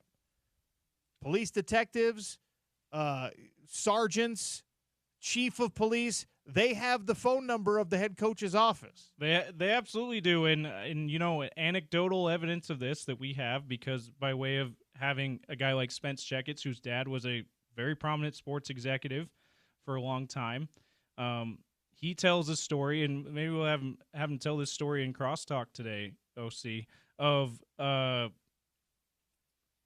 Anthony Mason potentially almost getting himself in trouble with the law. Yeah. They call Dave Checketts, president of MSG, New York Knicks, New York Rangers, say, "Hey, you need to come pick up your guy. He's acting a foul at a White Castle at witching hour in New York, outside New York City. He's, as Spence says, he's smashing burgers. He's smashing burgers at a White Castle, doing and just wiling out right at this White Castle, to the point where the police are like, we might have to arrest him. Yeah. They call Dave Checketts to say, you can intervene before we arrest him, but if you don't, we're probably going to have to arrest Anthony Mason. The tabloids are going to get a hold of this. Dave Checketts goes and takes care of the situation for Anthony. It helps Anthony Mason take care of that situation before it gets out. So that's a story we have to have Spence tell in more detail during Crosstalk, maybe. But that's a story that we have of the police knowing these sports executives and say in New York City and saying, "Hey, this happened. You either take care of it or we will." Yeah, and by the way, that's a sort of a layer of courtesy that is sometimes really problematic Yes. programs and in sports. When it comes to something like Jake Retzloff is accused of, that absolutely should not, that privilege should not have been extended in this if it was. And by the way, it seems like, again, this based on the information I have, the accusation is a piece of that information. The accusation that the Provo Police Department was just like, you're not going to get justice anyway, and they've denied that, and they've said that our investigation shows that never happened. Like, that right there is a damning accusation. And this is, all of these accusations are incredibly damning. And I've got no problem with accusations if they're true. If these accusations are fabricated, if they're untrue, if they're embellishments based on somebody feeling a certain type of way about a certain type of interaction, that, like, you, in a situation like this, the truth is the only thing that matters. Him being a football player does not matter. Not to me. And I don't think it should to anyone in this community. If this happened the way that the accusation said that it happened, find a way to put him in jail. If it didn't happen, find a way to put her in jail, because this is an attempt to ruin somebody's life. The truth is what matters here, and the unfortunate reality, James, even as I say that, is we won't have universal evidence to support that truth. This is going to be a matter of belief. The jury is going to have to decide, and the burden of proof is different.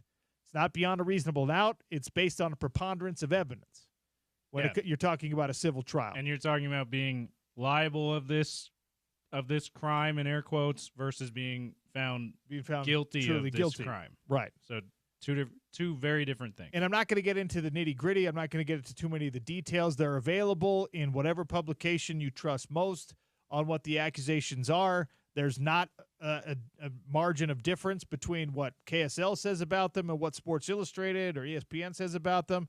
It's based on the court affidavit or whatever. Like, the accusations are what they are. You can find them, especially if you're driving around with young people. I'm not going to read and talk about some of the particulars, but man, it is as dicey, as ugly, as scary as it gets for both parties. And until we find the truth, the right thing to do, as hard as it is based on biases one way or another, is to be right down the middle until we have more information.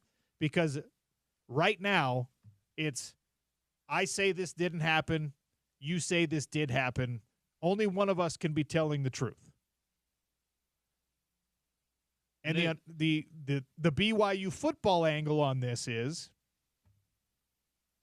if the defense is consent, then that still is something that, as a university, because you're a unique place, you have to say, well, we believe that you're still a good person and you have a place here, but you can't play football for us this year because this is against the honor code that you signed. Yeah. So, and Matt Brown from Extra Points was on with Spence, I believe it's Thursday, might have been Friday, talking about this case, and he had a great way of putting it. He said, there is no due process when it comes to the honor code. They make whatever determination, the honor code office makes whatever determination they see fit, and then that's it. You don't get a trial, you don't get to defend yourself. They say, you've been found in violation of the honor code. See you later.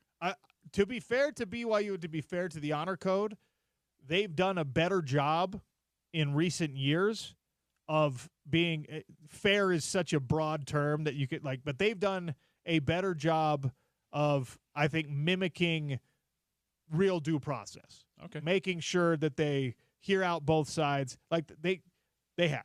There's been. But once they make their determination, it's not you have been charged with violation of honor code. It's you. That's it. Yeah, there's you have violated the honor code. See you later. There's no appeals process. I don't think there's an appeals process as far as we know, but it adds a layer to what is already a very, very difficult thing, that it kind of precludes any positive outcome for BYU football. Yeah. Right? Because, I mean, unless Bear Bachmeier or Hillstead ends up balling out, and they still are able to meet the expectations they had with Jake Retzloff. That's a lot of work in between, and that's a lot of surprise in between, frankly, to get to that outcome. You're absolutely right. And look, it's and again, that is so much less significant than finding out the truth behind the civil suit and the accusations. And this stems from an incident that was, in 2023, which leads to another conversation and more commentary about justice and the way we handle situations like this and why it takes so long and why there's so much fear associated and why, there's just – you could do a 3-hour show on this exact thing, on only this. And right now, the only outcome that you come up – the only actual stance that you can take, in my opinion, is that you got to wait and see until there's more evidence, until there's more facts or lack thereof supporting truth or not. You really can't make a determination, and it's hard to even form a strong opinion on this. But my opinion, since I guess that's what you tune in to listen to, is that whoever is in the wrong here needs to face the most serious consequences possible. I know it's not a criminal trial, but whatever the most serious mechanism against lying in this case is, bring that guillotine down. All right, we'll get to that's the last I'm going to say about it until we have more information. I'll leave it at that. Quick double break. We'll come back. We'll start hour number 3 fresh. NBA playoffs, NHL playoffs, college football changes. It's all here. We're in the summer now. ESPN 700, 92.1 FM.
Welcome to hour number 3 on the Sean O'Connell Show.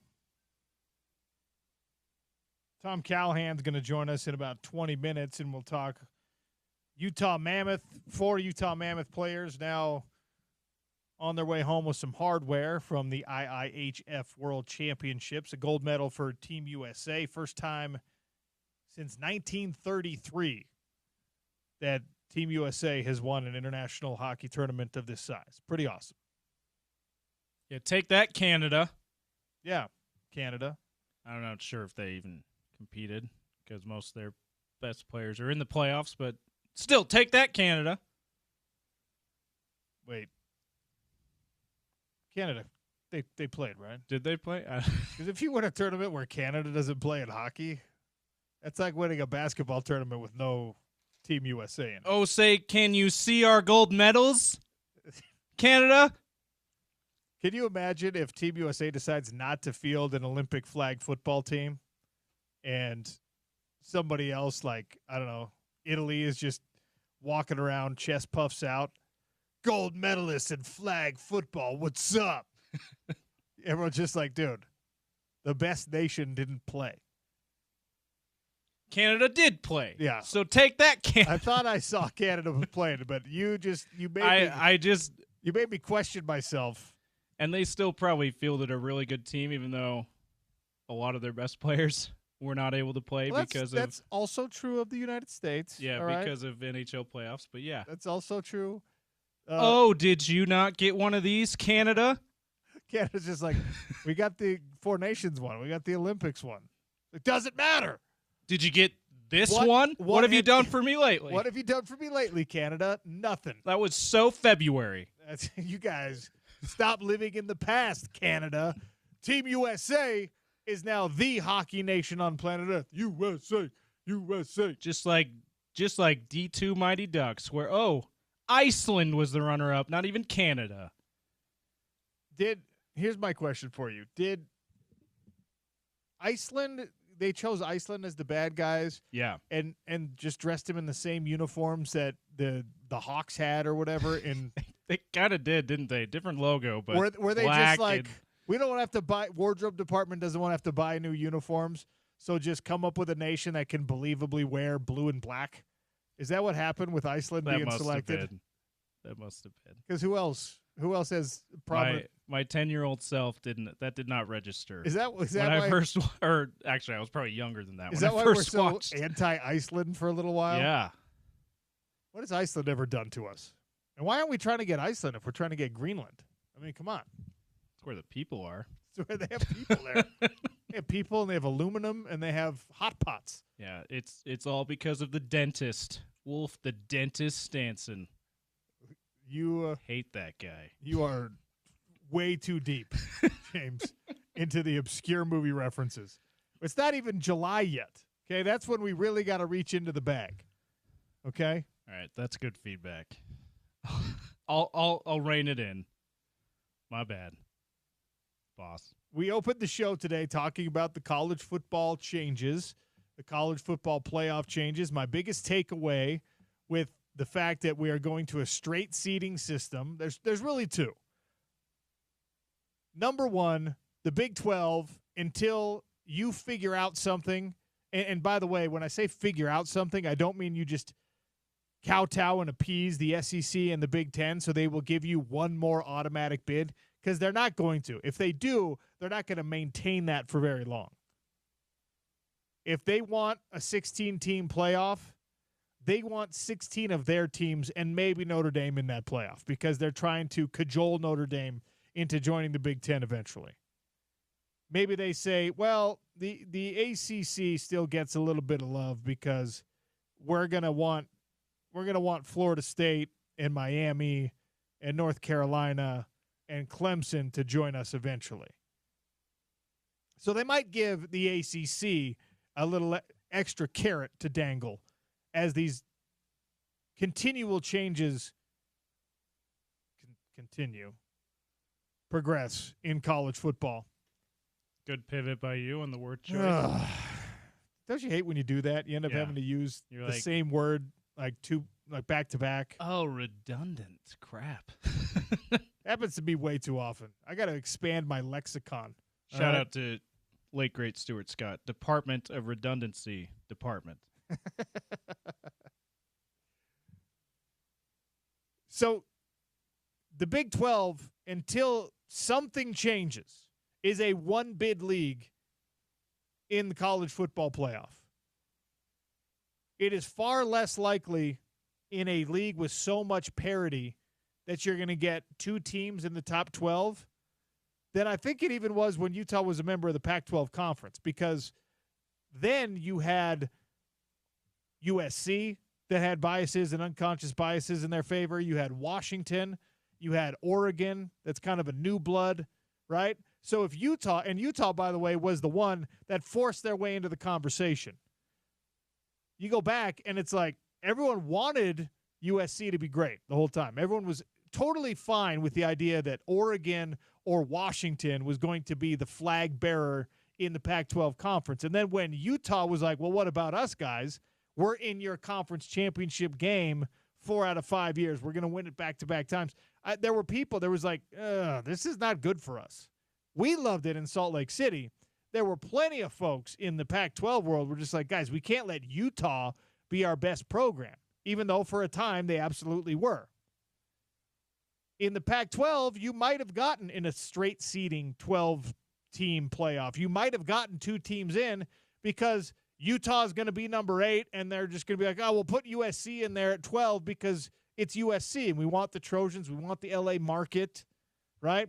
Well, the last 2 years of the Pac-12, you had 3 or 4 teams in November that were playoff worthy if they had a 12-team playoff too. At the end of the day, this Big 12 league that BYU is a part of, that Utah is a part of, they don't get to say, well, yeah, but we have this tentpole program that you absolutely cannot conduct a 12-team playoff without. There's nobody. Which means your conference champion is going to maintain an automatic bid, at least for now, as long as the Big Ten and the SEC see that serves them somehow. At least for now, you're going to get your conference champion in. They're not going to get a bye. It's straight seeding now. They're not going to get a first-round bye unless they're really, really good, better than we expect anyone to be this year. And for now, you're a one-bid league in the Big 12.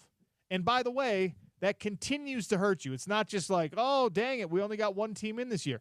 We saw what happens when there is no clear-cut top 4, top 6, top 8 team in the country. Always has to be talked about, appointment television type team. We saw what happens. The television networks are just like, I don't really want to pay for that product anymore.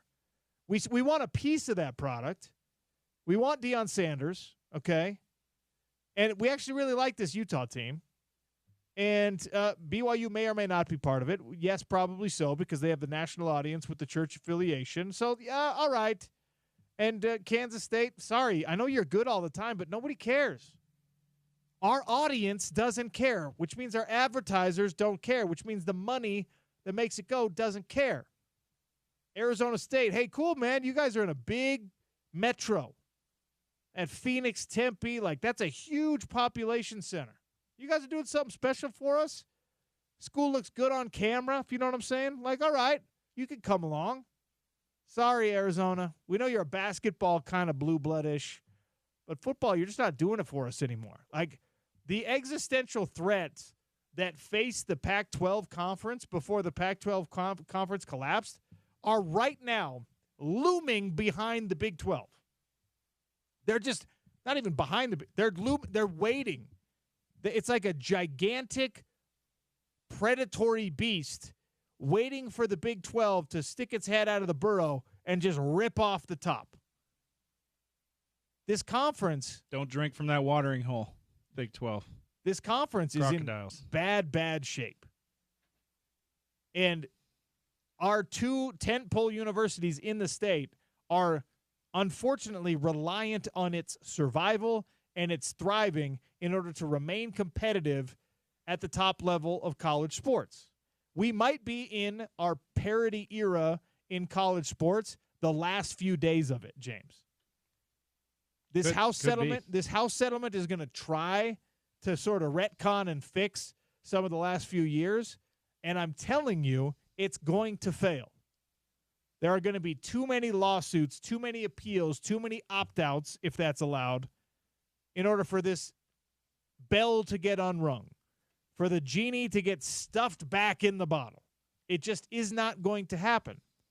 So Utah and BYU to a lesser extent, but Utah especially, is right now in a situation where they have to say, we got to win this Big 12 championship in 2025.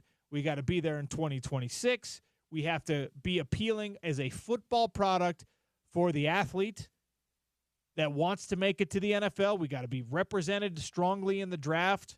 These next 3 years, as college football figures out the House settlement, as they figure out a more long-term solution on whether or not the college football playoff will continue to expand, whether the SEC and the Big Ten will have firm control over it, Utah's just got to, every decision made should be positioning yourself for the eventuality that the Big 12 conference is dust.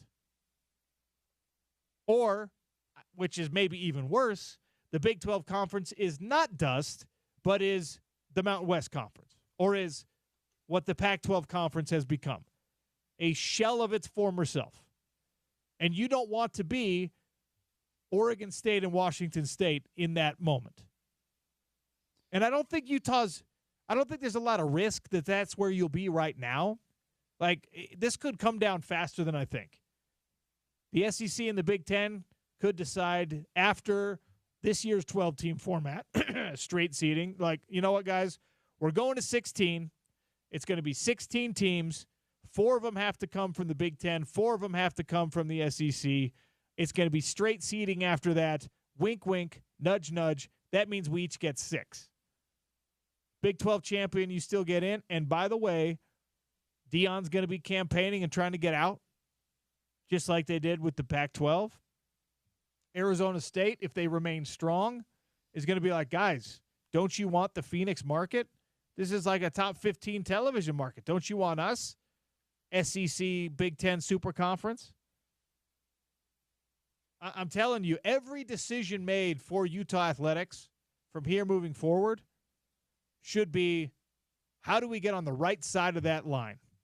How do we get in the good graces of the Big Ten and the SEC? I cannot tell you how much I hate saying those words. I don't want the powers that be to shrink and have this much influence in college sports, but that's the reality we're facing. That's where this is heading. The Big 12 Conference is not the life raft that we thought it was going to be long term. Short term, great. Absolutely, yes. But make a case for me, James Peterson, why the Big Ten and the SEC does not want to gut the good stuff out of the Big 12 and just leave the rest to rot. They've already done it with the Pac-12 Conference. They already tried with the ACC. The ACC's grant of rights was too long. You go back far enough, and they did it with the Big East effectively. So why wouldn't they do it with the Big 12 as soon as it serves their purposes? Because Brett Yormark's playing chess while the rest of them are playing checkers, and he's going to take teams from those conferences? Question mark. Which conferences? The SEC? The SEC and Big Ten. Tell me which team. Yeah, I don't know how real that is, but you asked me to make an argument. That's okay. That's probably the best argument is that Brett Yormark, because he has shown to have the cojones of a big-time sports commissioner. Yes. Even like much higher. He's much higher than his station of being over the Big 12. He's at least that's the persona he's given off. We've seen some of that play out with the way he was able to get Utah and Arizona and the so-called Four Corner schools from the Pac-12. Before, when he stepped into power, remember, it was George Kliavkov and us in the Pac-12 footprint that were saying, hey, maybe we can take Oklahoma State. Maybe we can take Kansas from them. Well, Brett Yormark did what George Kliavkov and the Pac-12 at the time failed to do. And he gutted what remained of the Pac-12 after the Big Ten killed it, basically, right? And USC killed it. So that's the only argument, is that Brett Yormark really is that commissioner that is really a really strong-willed, really powerful commissioner, despite being in the third or fourth most powerful conference in the nation, he probably has some cards up his sleeve where he can make the Big 12, he can keep the Big 12 viable in college athletics, in major college athletics. I'm not sure even with that he can completely prevent the inevitable that you're talking about. I think, but that's the only way. Okay, you just brought up, I think, what is the one of the most compelling arguments, and it's not overly compelling because you're relying on a man. Yeah, and yes, and his office, kind of magic too. Like it's almost to the point where he's going to have to perform some wizardry to make that happen. He's tried, right? They've done some different things where like, all right, well, let's move the championship game and let's have like the WWE involved. He's gotten some really creative corporate sponsors, which is to get more revenue. Which is, by the way, like, yeah, it's cool and the revenue is cool, but it's also kind of smells of desperation a little bit. Yes, very gimmicky, which desperate people use gimmicks, absolutely. I don't know if 0196 on the text line, I don't know if you're trying to argue against what I'm saying or if you're supporting what I'm saying. I'm going to take it as support because the text is this. The Pac-12 hadn't won a national championship in over 2 decades. They really weren't much of a contender since the 80s or 90s. Football is the revenue generator. What's the last Big 12 football team that won a national championship? It's Texas, 2005. What conference is Texas in? They're now SEC, but yeah. Texas was and even before this realignment, you could still say it's been 20 years. And by the way, that team is no longer, that institution is no longer part of your conference. Yeah. And Oklahoma was your other like Big Ten poll, right? The other one that you would put forth every year and say, oh my gosh, look, like Oklahoma was there, man. They had in the playoff every year, basically. In the playoff, they had Heisman Trophy winners. Like they were absolutely, and I'm not disputing this at all. Oklahoma was, and I think still is, incredibly relevant in the world of college football. They're no longer part of the Big 12 conference. Yeah. You can't say you have those teams anymore. Anything that they did now belongs to somebody else. And by the way, what they did, what they were doing, the best things that Oklahoma was doing in the last 20 years, transplanted to Southern California and didn't save the Pac-12. Yeah. Just took it to the Big Ten, much to the chagrin of the man himself. Lincoln Riley didn't want to go. He wanted to lord over what he thought was a winnable conference every single year. And even though Oklahoma had been in many college football playoff with Lincoln Riley at the helm, as you were talking about, they haven't won a national championship since 2000, right? That 2000 Rose Bowl. So again, so even if you say, oh yeah, even if you count Texas and Oklahoma, it's been 25 years since you've been able to do what the Big Ten and SEC in particular have been doing every year. So the straight seeding model, while it is presented as, hey guys, we're going to do this, it's a more pure form of this. We're not going to create special rules. It's not designed to punish Arizona State, and it's not designed to punish Boise State. It's not. You know why it's not? Because they don't even care about Boise State or Arizona State. It's not even personal enough with the SEC and the Big Ten where they're just like, well, come on, the Broncos. We're mad about Boise State taking one of those byes. We're mad about the Sun Devils taking one of those byes. They don't even care. They don't even register you on their radar. They are looking at it and saying, how do I maximize for me and for us? They know they can't do it without one another. The Big Ten and the SEC have this kind of like, it's a very special relationship. It's a UK and Britain kind of thing, right? Well, we can't win this war without you, even if you're kind of bugging me right now. We don't like the way that you do things. Like, we're going to remain allies here because we are superpowers. We are world powers. That's what the SEC and the Big Ten are. They're just like, guys, we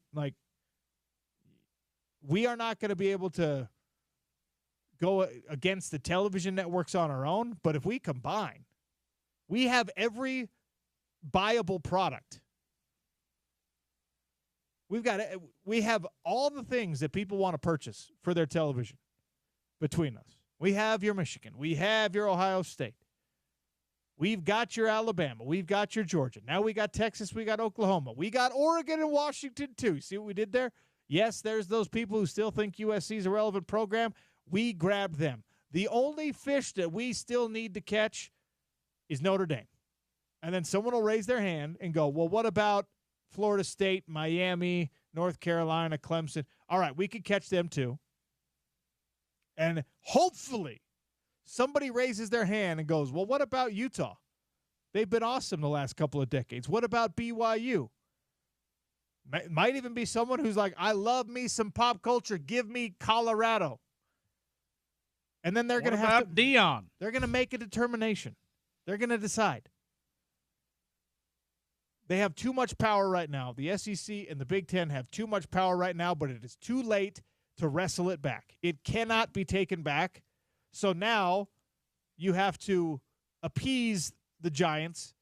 And I mean, maybe someday you can stage a revolution of sorts, but it's not for decades. Yeah, how about this for a revolution?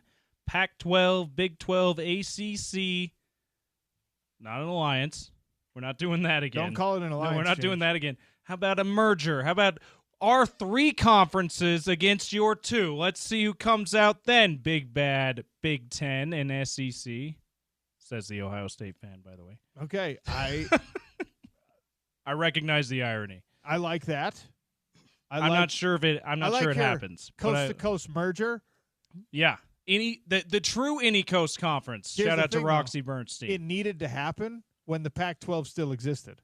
Yeah, when the Pac-12 still had Oregon, Washington, USC, UCLA. Here's the thing with this: you have all but those 4 teams from the old Pac-12 in that 3-conference conglomerate. Maybe that's what we call it. 3-conference conglomerate. Well, except you also don't have Texas and Oklahoma. Oh, that's true. But you don't have the Big 12, but you have all the Pac-12 schools besides those big. Well, you 4. said you wanted Pac-12, Big 12, and ACC. Yeah. Merging. Yeah. So, unfortunately, now, if that happens, James, if that happens, SEC and Big 10 still have the biggest brands. If that happens, you have Oklahoma State, Kansas, Utah, BYU, Miami, Florida State, Clemson.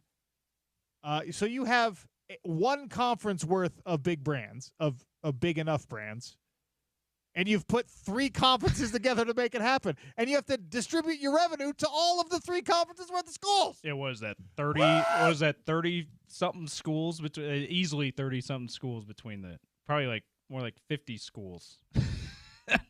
That's and we'll call it the TCC, the 3-conference conglomerate. 0196 says, I'm a Gator fan, clarifying the previous statement. Point was the SEC's been king for many years. Yep. They're king and Big Ten is queen, or actually right now Big Ten is king and SEC is queen. The last 2 national champions, yeah. So right now, and you can switch that back and forth. You want to call it king and prince, whatever. But right now, that's what I'm saying.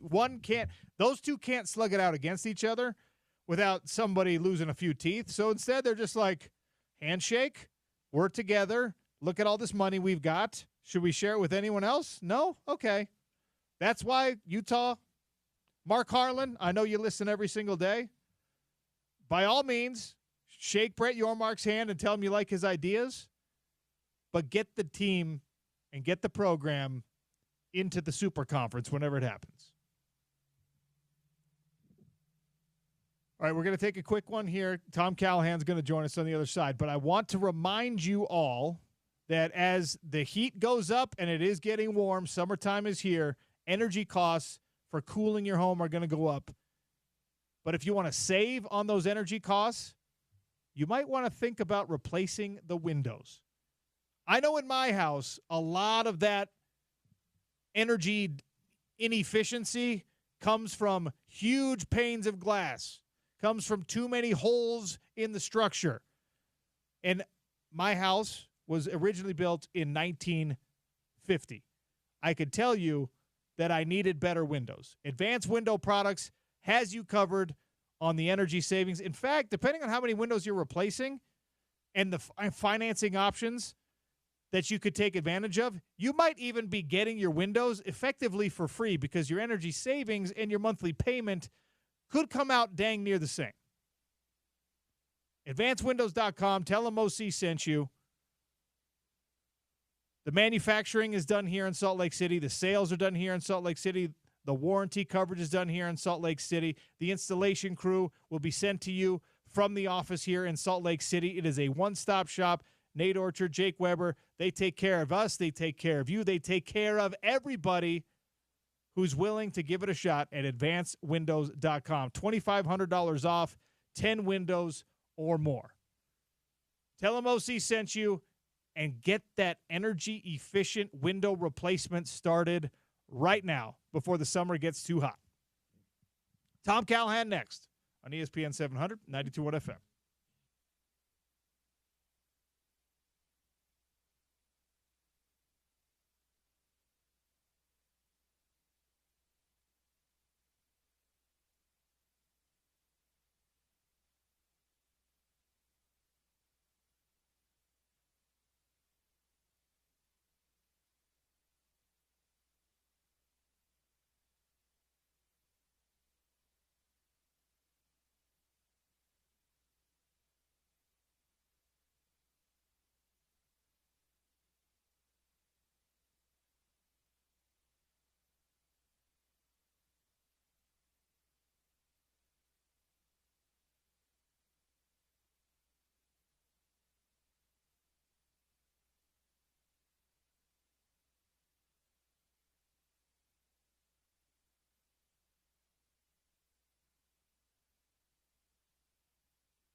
Carolina starts their breakout through center, read by Jones. He'll pick it off to Keachin.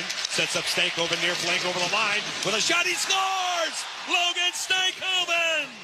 With a stinging wrist shot, he continues on a run. This young guy's on a roll. 9:15 left to go in the second period. 1-0 Carolina. Go-ahead goal for the Hurricanes. Second period of last night's game 4 of the Eastern Conference Final. That sound courtesy of Sports USA. John Forsland on the call. Canes did force a Game 5 with that win. Tomorrow night in Raleigh, Western Conference Final continues tonight. Game 4 between the Oilers and the Stars. Puck drops at 6. Can be heard right here on ESPN 700, 92.1 FM. Your home of the Stanley Cup playoffs. Tom Callahan joins us to talk a little hockey. Friend of the program. Tom, welcome back. How are you? I am great, Sean. I hope you had a great long weekend, and always good to be here. Had a great weekend. USA Hockey. We all had a great weekend, fueled at least partially by 4 Mammoth players. First gold medal since 1933. But put into context for me how big a deal this really is now that Team USA got it done. You know what? For several years, we've seen the junior kids who are the 20 and unders for Team USA. They've been, by and large, dominating. Not winning every year, but they've been really strong for a long time now, and the development program has looked great. However, that hasn't translated into the men's world championships, obviously, as you just said, in quite some time, 92 years. Well, the way it worked for the U.S. this time around was that I think they really finally got to showcase, and it's unfortunate that their NHL teams are out of the playoffs, but they got to showcase some of the great USA-born talent that exists in the hockey world. And, I mean, circumstances are what they are. If your team's out, they're out. But, I mean, 4, as you mentioned, Utah Mammoth players, all playing, roles with this team, some bigger than others. But, I mean, boy, what a great tournament. Clayton Keller was named captain of Team USA. That's huge. Logan Cooley, this was a pretty darn good tournament for him, and I think an international coming out party. And Kesselring and Doan were part of it as well. It says great things for Team USA and where USA men's hockey is. And this, to me, is just the fruits of, that development team. The junior hockey players are finally now growing into adults and playing on the international stage. Does how well this team played, I know it's a long way away, but does it affect the Olympic team selection when they see that, Cooley played well, Keller played well in this international tournament? Is it going to affect the process for selection for the upcoming Olympics, even though we're several months away? Boy, it better. Let me tell you that. It better. I was shocked that Keller was left off of 4 Nations, Team USA. I understand Cooley, young player, but I would be so shocked if both of them at this point got left off. It's kind of crazy to think to me that you could see what these guys just did on this world stage, and they were both, tops on the team in scoring and really showed themselves. And Cooley especially, had a point a game in the semifinal and the final. As a matter of fact, set up that 1-0 overtime goal by Tage Thompson for the winner. I don't think you can ignore that. And I think if you're Team USA, you've got to now acknowledge that, hey, for the future, especially for that Olympic consideration, these guys are money. Tom Callahan, my guest here. He's a Mammoth insider. He's a hockey insider. He's the host of the Locked On Mammoth podcast. He's a good friend of the program. All right, so as we shift our focus to what's going on with the Stanley Cup playoffs right now, Florida looks poised to repeat. I mean, I don't want to project too far ahead, but they just look so nasty. I know Carolina was able to force the Game 5. Feels like a gentleman's sweep is coming for me. Am I off in that evaluation? Well, Carolina at least woke up and honestly winning a conference final game for the first time. As it turns out, Sean, since 2006, I was actually at that game, rooting for my hometown Buffalo Sabres, as it turns out. At the time, it was Game 7 in Carolina. And now I happen to remember that when they were talking about the game earlier today, I'd heard some commentary on it, and it just kind of struck me, boy, that's a long time. But if you look at it from the Carolina point of view, they're not out of the series, but Florida is so strong. They're so deep. They're so talented. And look, you're not going to win every single game in every series. So I think it's great that Carolina did get a win. They might get another win. They might carry a little momentum, but I just don't see Florida losing this series. All right, we have Game 4 of the Western Conference Finals on our airwaves tonight. 6 o'clock, I think, is when the puck drops. What are your expectations for Game 4 between Edmonton and Dallas? Well, you know what? I'm expecting Dallas to have a big pushback. I think the Stars need to find the Stuart Skinner who gets lit up for 6 goals in a game, and not the Stuart Skinner who at one point had 3 or 4 shutouts. That's what they need to do. They need to pressure Edmonton. They really need to jump on the Oilers, and that's a tough place to play. But the Stars are a really good hockey team. It looks like Rantanen's cooled down a little bit. They're still pretty deep. They still have very good goaltending, very good defense. But Edmonton did what Edmonton does offensively, and they exploited, I think, a lot of Dallas's weaknesses. They used their speed. So for Dallas, it's going to be about trying to contain that speed. They're going to have to be better on their gap control defensively. They're going to have to be better about puck retrievals. For Dallas, honestly, I know they need to score more goals, but the whole key is the defensive zone. If they can take care of business in the defensive zone, then Dallas has a chance at winning because they'll find ways to score goals. Do you think Hintz is going to play for Dallas? You know what? I heard it's not likely as of this morning, just based on what I heard from some folks around the series. You never know. It's the playoffs. Guys will play without a leg. So if he at all thinks he can benefit the team, then he'll probably want to play. Then it becomes a coaching decision, right? Is Rube Hintz better than your 10th forward? If he is, you put him in. And if he's not, because he's hampered by injury, then you let him sit another game. And I think the smart move is letting him sit, but there's always that temptation to go, hey, this guy has scored in the past. Maybe we should just put him out there and see what happens. A lot of the names that we're seeing excel in these Stanley Cup playoffs, at least to this point, a lot of them are names that, hockey fans are familiar with. But has there been a breakout star for you, or a guy that maybe you didn't have high expectations of for any of these 4 remaining teams that is playing better than you thought he would to this point? That's a great question. And, it's kind of funny because as far as a quote-unquote breakout, I didn't necessarily expect that Mikko Rantanen was going to be as good as he was in the playoffs. But, he's an excellent player. He's a very skilled player, and he's been good for a long time. But I think he showed that his gamble is worth it. It's hard to say. Honestly, I don't really have a guy because I'd like to say, that could be Stuart Skinner. But Skinner is still inconsistent, and we still don't know. Jake Ottinger is the guy I thought he'd be in the playoffs as far as the goaltending for Dallas goes. I don't know that we've really had anyone jump up and become a total surprise this year yet. However, there's still plenty of time, and I would love to see a bunch of more names step to the fore. But right now, it's the superstars that are making their teams go. If you're a Mammoth fan who has just kind of jumped on the hockey bandwagon this first year of Salt Lake City having a franchise, and now you're getting excited about, the team either using or maybe trading or whatever, figuring out what to do with the number 4 pick, what is the best place to find prospect information? We know how to do it for basketball. We know how to do it for the NFL draft because we're used to that in Salt Lake City. As we approach a month left before the team has to make a pick or decide what to do with that pick, what is the best place for people to start forming their opinions on who the name called should be? I think the first place to start would be with NHL Central Scouting. They release their ranked lists, and I believe they've now released their final lists here heading into the draft. They split it up by North American skaters, North American goalies, and then European skaters, European goalies.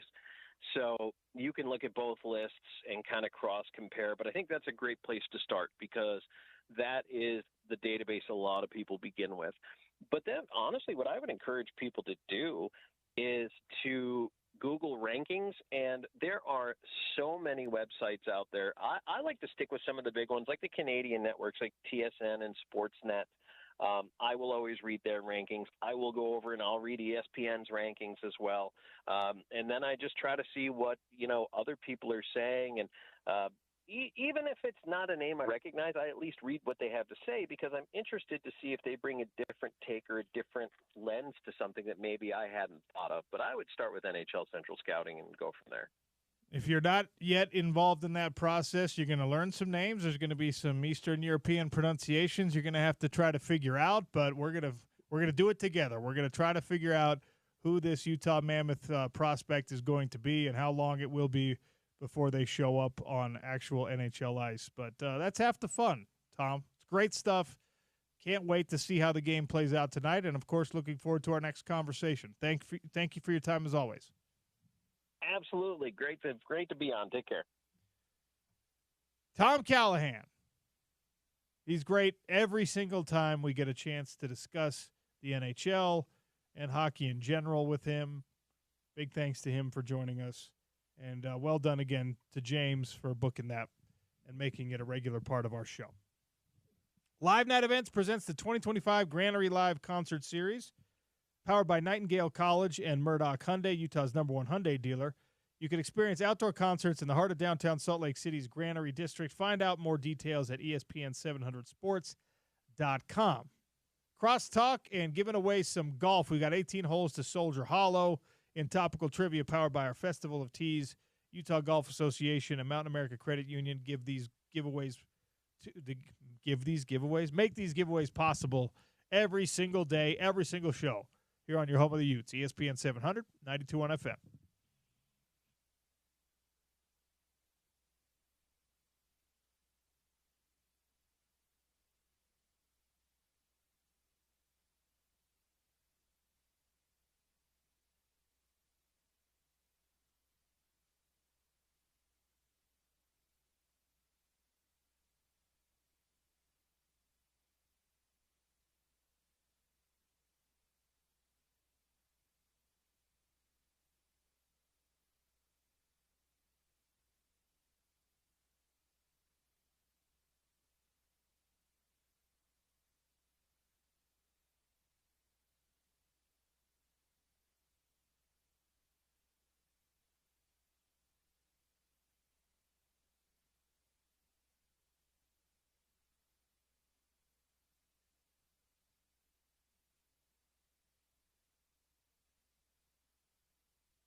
Final segment of the show brought to you by Burt Brothers.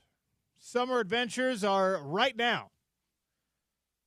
Summer is here. Burt Brothers is kicking off the season with huge savings on auto services and deals on major tire brands. Save big on Firestone with rebates up to $120 now through the end of May.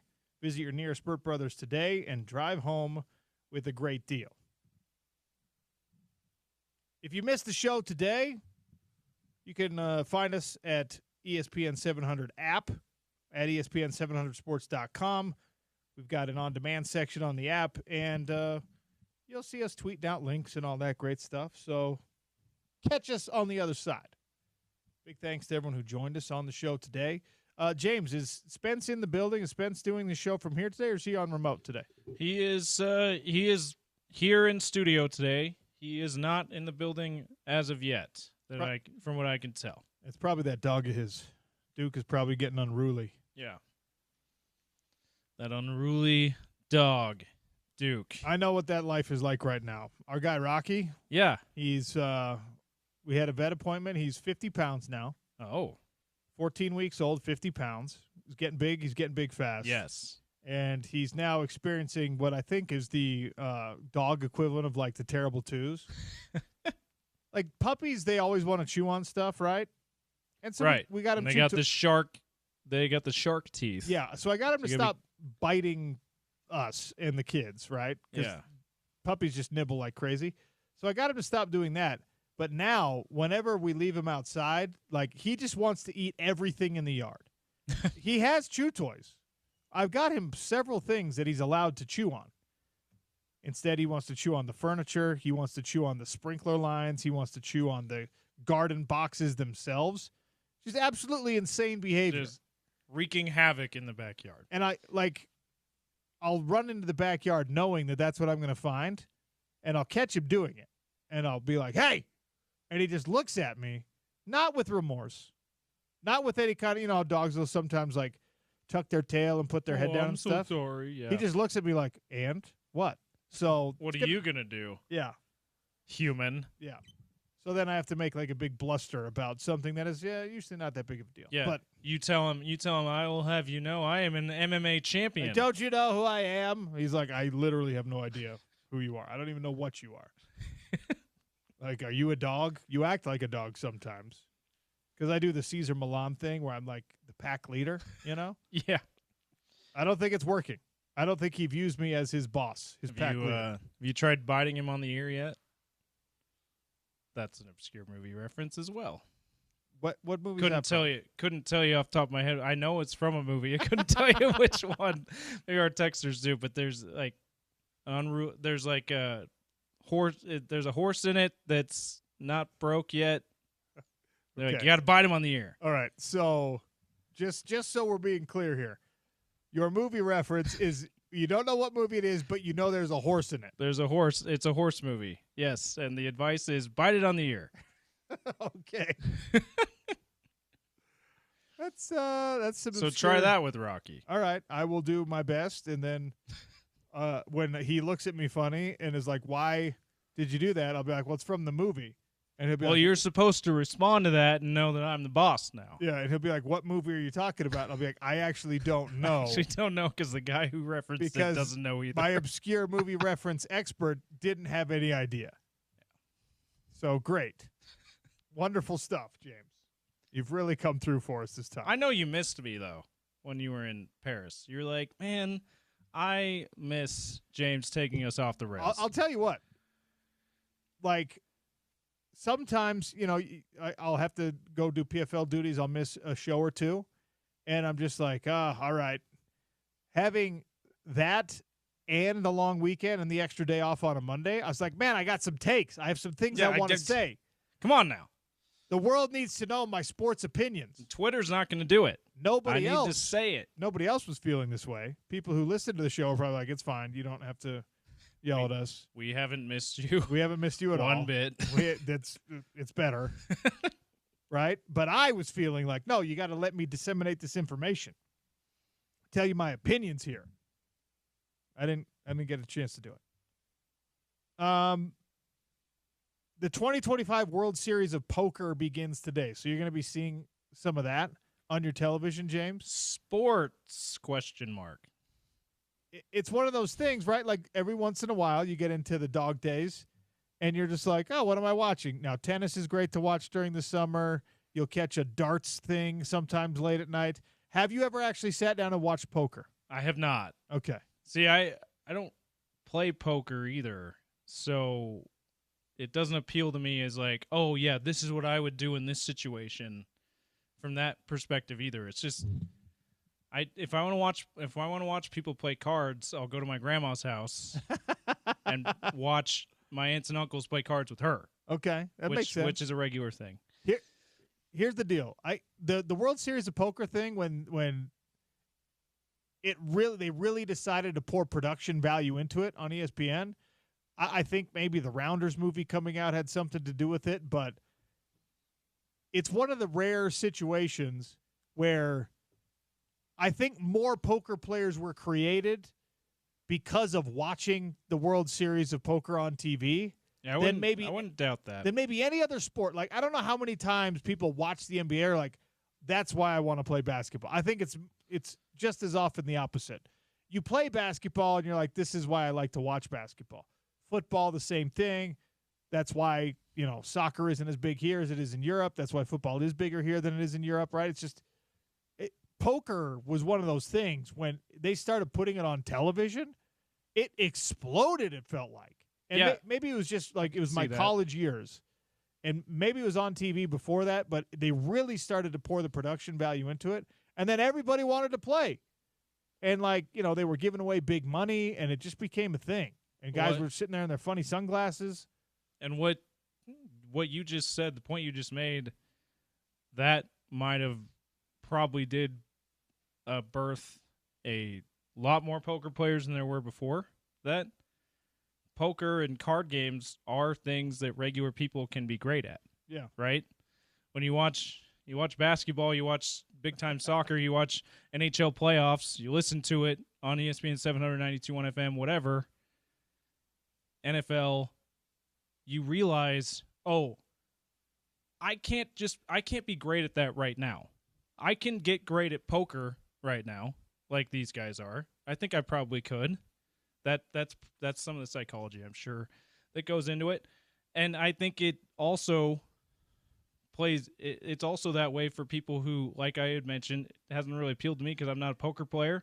But if you're already a poker player, you're like, oh yeah, now it's on TV. Now I want to play more so I can be as good as those guys. I mean, I literally know people who started playing because it was on TV and eventually played in tournaments that could have been on TV, like the World Series of Poker tournaments. Good for them. Like, I know 2 guys who've done that. That's probably why they put it on TV in the first place, to get more players like that. And clearly I'm not saying it shouldn't be on TV, because clearly it's had some mass appeal. It just doesn't appeal to me. Our Spence Checketts appears to be walking into the studio now. That's wonderful. The Drive is coming up next. Thank you for listening to the Sean O'Connell show. Duke is here as well. That's important. ESPN 700, 92.1 FM, proud part of Utah's ESPN radio network.